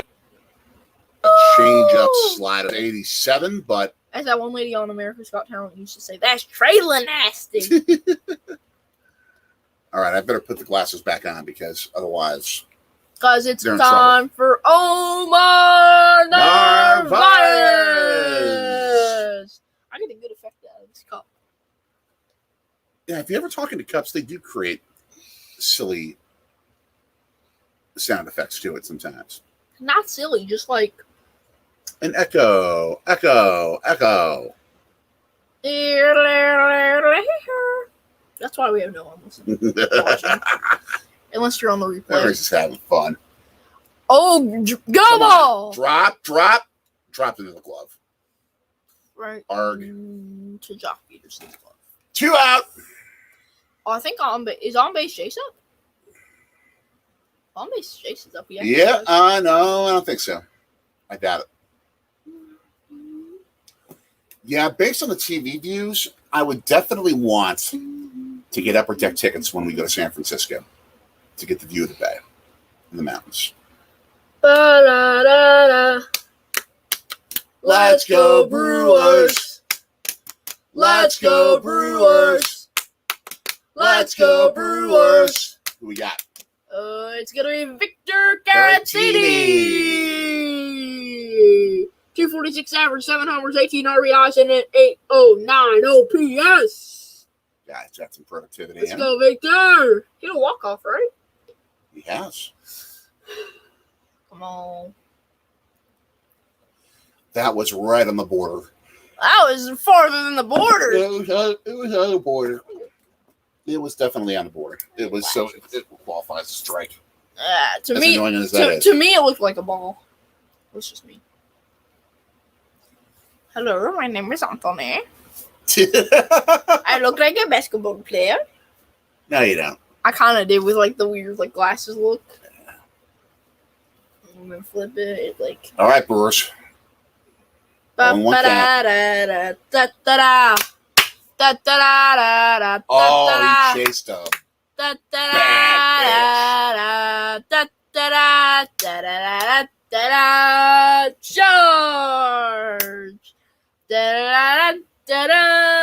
Charge! That's right, Caratini. Take a deep breath. Charge! Just focus on what you got, what you have to do. Brewers down to the last strike. Come on. Come on. Come on. Pitch. Ah. Swing and a miss, and the Brewers are going to get swept. They are by swept the 9-5 by the San Francisco Giants. Hopefully, the Brewers can make some moves at the deadline and fix the season up. So, that, as the Brewers are 0.5 games ahead of the Cards now. Currently, are they still playing? What's going on? They are off today. They're off. Oh, that's weird. That doesn't sound right. Yeah, it doesn't, actually. Sounds nothing right. Yeah, Brewers, 0.5 games ahead. Postponed. Oh. As we do have the first pick moments away. This is why you have a stadium with a retractable roof. Hold on. Guarantee you're going to have a game. Let's stick with you as we have the first pick of the MLB draft moments away. Right here on Sorty Stories. The Baltimore Orioles. Oh! The original Milwaukee Here Brewers. we go. Who are the O's Who again? became the St. Louis Browns, who Draft became the 22. Baltimore Orioles in 1954.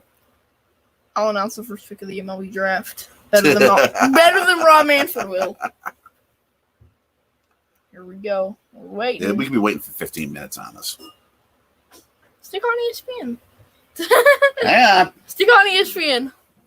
It would be on. Oh, yeah, it would be on. It says ESPN. That's what I like to call ESPN. So we are currently watching here MLB.com. The Orioles will have the first pick of the MLB draft.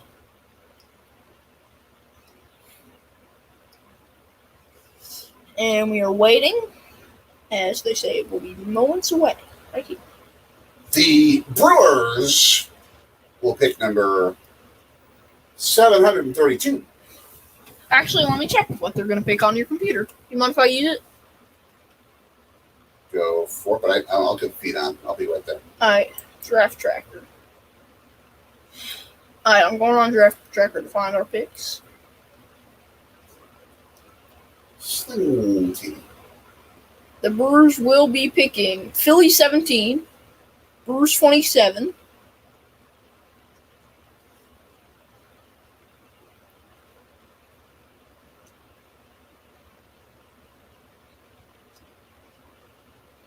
the Giants picking 30. As the world champion Braves are picking 20. How do they do this draft? I thought it was based on who was where, pick-wise, but I guess not, because the Giants are number 30. Trades. True. And Chris Sale has a broken finger on his second start back from the 60-day IL. Did it just restart us to the start of the program? No, it's 7:02. Okay. So it's like right as it starts. Okay, true. We wait. Leon. We wait for the Orioles. It's Carl Ravitch and a whole bunch of guys I've never heard of. Kylie McDaniel. I do see Eduardo Perez. Any relation to former Minnesota Viking Randall McDaniel? Philly 17, Bruin 27. Fuck. MLB standing. Currently. Former Brewers pitcher Kyle Peterson, I believe. I think he was a Brewer. And in standing, in the standings, we have. The Brewers are currently in first place by half a game still. Look at the playoffs, though. Hey, look at the playoffs. We'd be the 3 seed. We'd be the 3 seed as the Cardinals tied with the Phillies, but the Phillies have the advantage. That's why I'm thinking the final day of the regular season could be incredibly interesting. Imagine a final day where the Brewers, Cardinals, and Phillies all the same record going into game 162. In the AL, we got the Yanks, Astros, and Minnesota. And Chromecast is down. And the Rays, the Mariners, and the Blue Jays. Now, remember, two fans, there is no game 163 anymore. To the zero fans. People do even watching on the replay. Yeah, true. Worst record in baseball award goes to the Washington Nationals. 31 and 63. 2 out of 3 in DC. 31 and 63. The Nationals, followed by the A's, 32 and 61. Followed by the Reds, 34 and 57. Cubs, 35-57. And the Kansas City Royals. Why do you think Yost Malone's a Brewers fan? Sure. Nah, that's probably not the reason. 36 and 56. I'm going to restart the draft. Detroit, 37-55. Angels, 39 and 53. Detroit City. Michigan. 30, That's what the former Wolverines play-by-play announcer would say. 39 and 54 Pirates, 39 and 52 Diamondbacks, and that's it for the below 41 teams. But in spring training, who won spring training this year? The Cardinals won the Grapefruit League at 9-5, while the Angels won the Cactus League at 11-6. This is called the Network Time Killer, as David Letterman used to do. Yep. Brewers 50 and 43, Mets 58-35, and the Dodgers 60 and 30.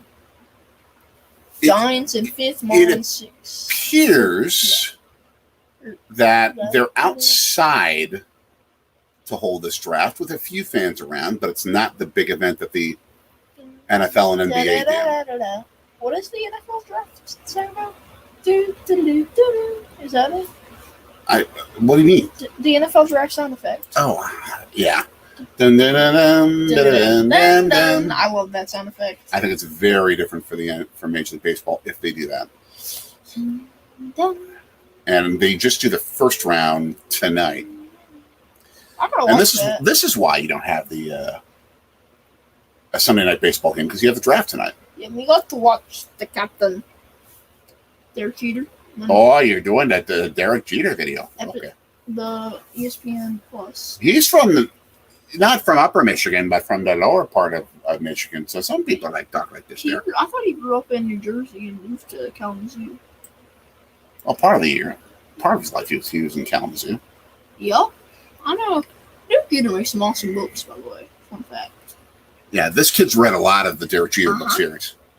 Yeah, awesome. I have to. Kids, do more reading. No.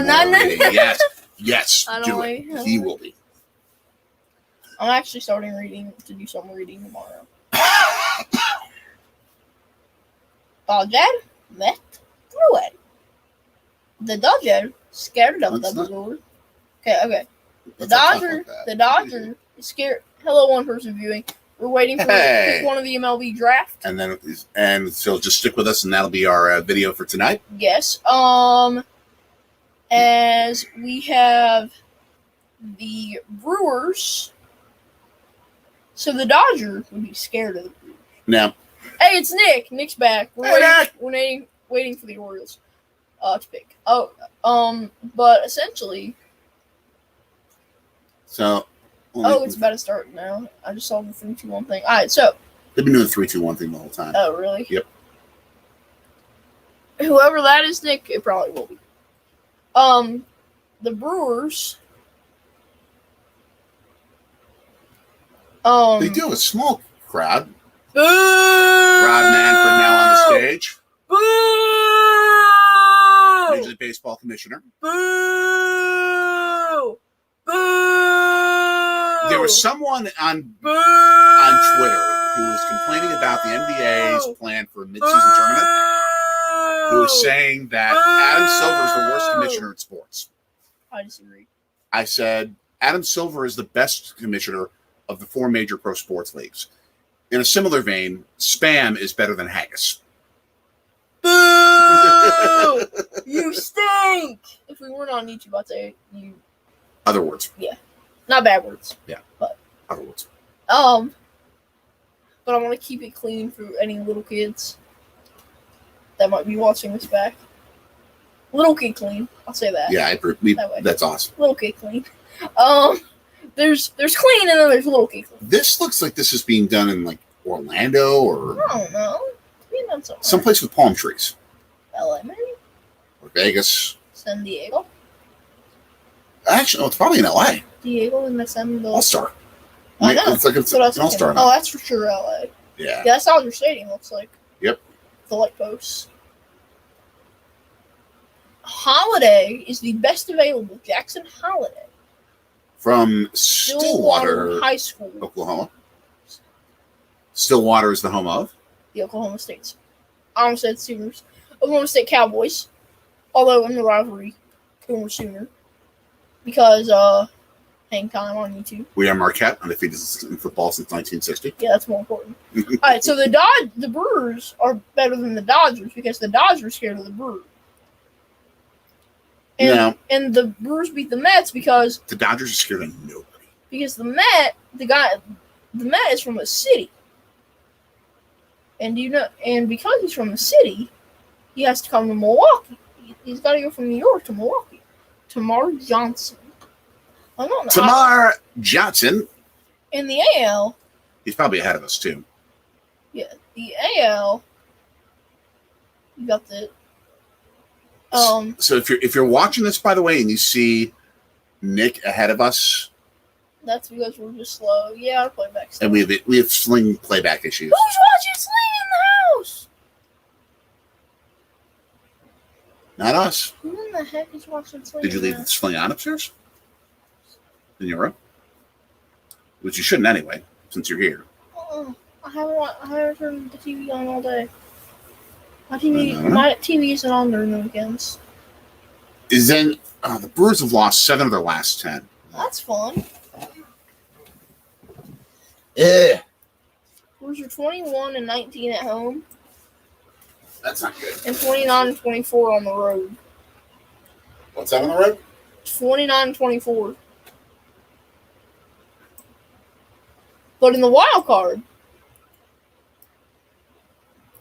I don't know what to say about the wild card, but the Phillies would win the wild card. We were talking about the worst teams in baseball, Nick. The Orioles actually aren't the worst this year. The Orioles are 500, Daddy. Whoa! 46-46. I knew they were a good team when we played them. And the Mariners are 51-42 on a 10-game win streak.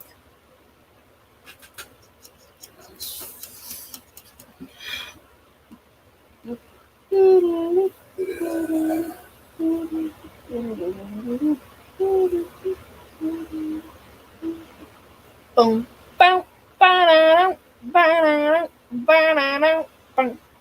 Daddy, can I turn on the piano and play a masterpiece while we wait? Oh, man. This is called Network Time Killers from the David Letterman Show. Yeah, I'm turning on the piano. And I'm going to play you my best piece. I'm purposely going to mute the video No, no. so as to spare you from it. I'm not going to do that. There's a button.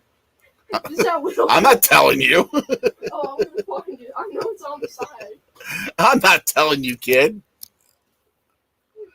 Oh, man. Yeah, it's right here. It's somewhere over here. You're being Hey, serenaded. I found it. Hold up. Did you just kill a mouse? No, it was the. I know. I'm kidding. Not all the keys work on it. Got to get that fixed. And the Orioles mascot is in the LA area.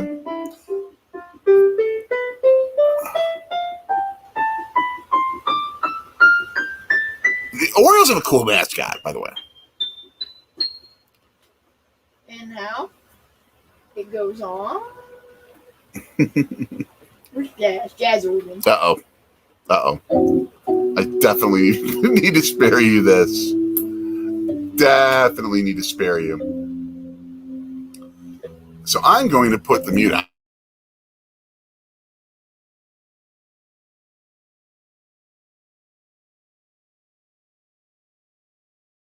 It sounds like a kid playing piano is what it sounds like. I'm trying to get bum, bum, bum, bum, bum, bum, bum, bum. Here, let the guy who actually can play. Yeah, let the guy Play it. bum, bum, bum, ba-da-dum, bum, bum, ba-da-dum, bum, bum, ba-da-dum, ba-da-dum, ba-da-dum. Ba-da-dum, ba-da-dum. Alright. Here, we're just doing this to kill time.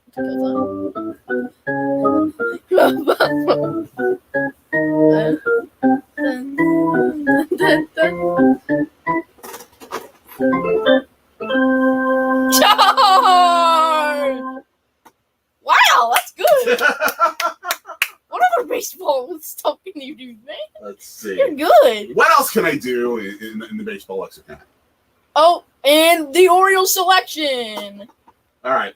is ba-da-dum, ba-dum, Jackson Holiday, shortstop, Stillwater High School, out of Stillwater, Oklahoma. Congratulations to the Holiday family on Jackson being in From the worst commissioner in sports making that announcement, by the way. age 18, 6'1", 180, bats left, throws right. The guy has a beautiful, smooth swing. That is smooth. And he is a Ooh. 7-time All-Star. Matt Holliday's his dad. Oh, it's Matt Holliday's son? Yeah. Ooh. No wonder. And that is going to be a wrap. See you about it. Thank you so much for joining us here on this extended Sorgy Stories live stream. Happy All-Star break. Woo. Potentially, we'll see you next week Listen to the Nick and Anthony podcast. on Spotify. Home Run Derby tomorrow. And what else should people do? Like, share, subscribe, and hit that bell. Ding, ding, ding. While you are at it, make sure to follow us on Instagram at Sorgy Stories and Facebook Sorgy Stories. Follow him on Twitter at JSorgy. And that will do it For little buddy, I am Daddy. So long from Zombie Story Studios in Philadelphia. See you, everybody.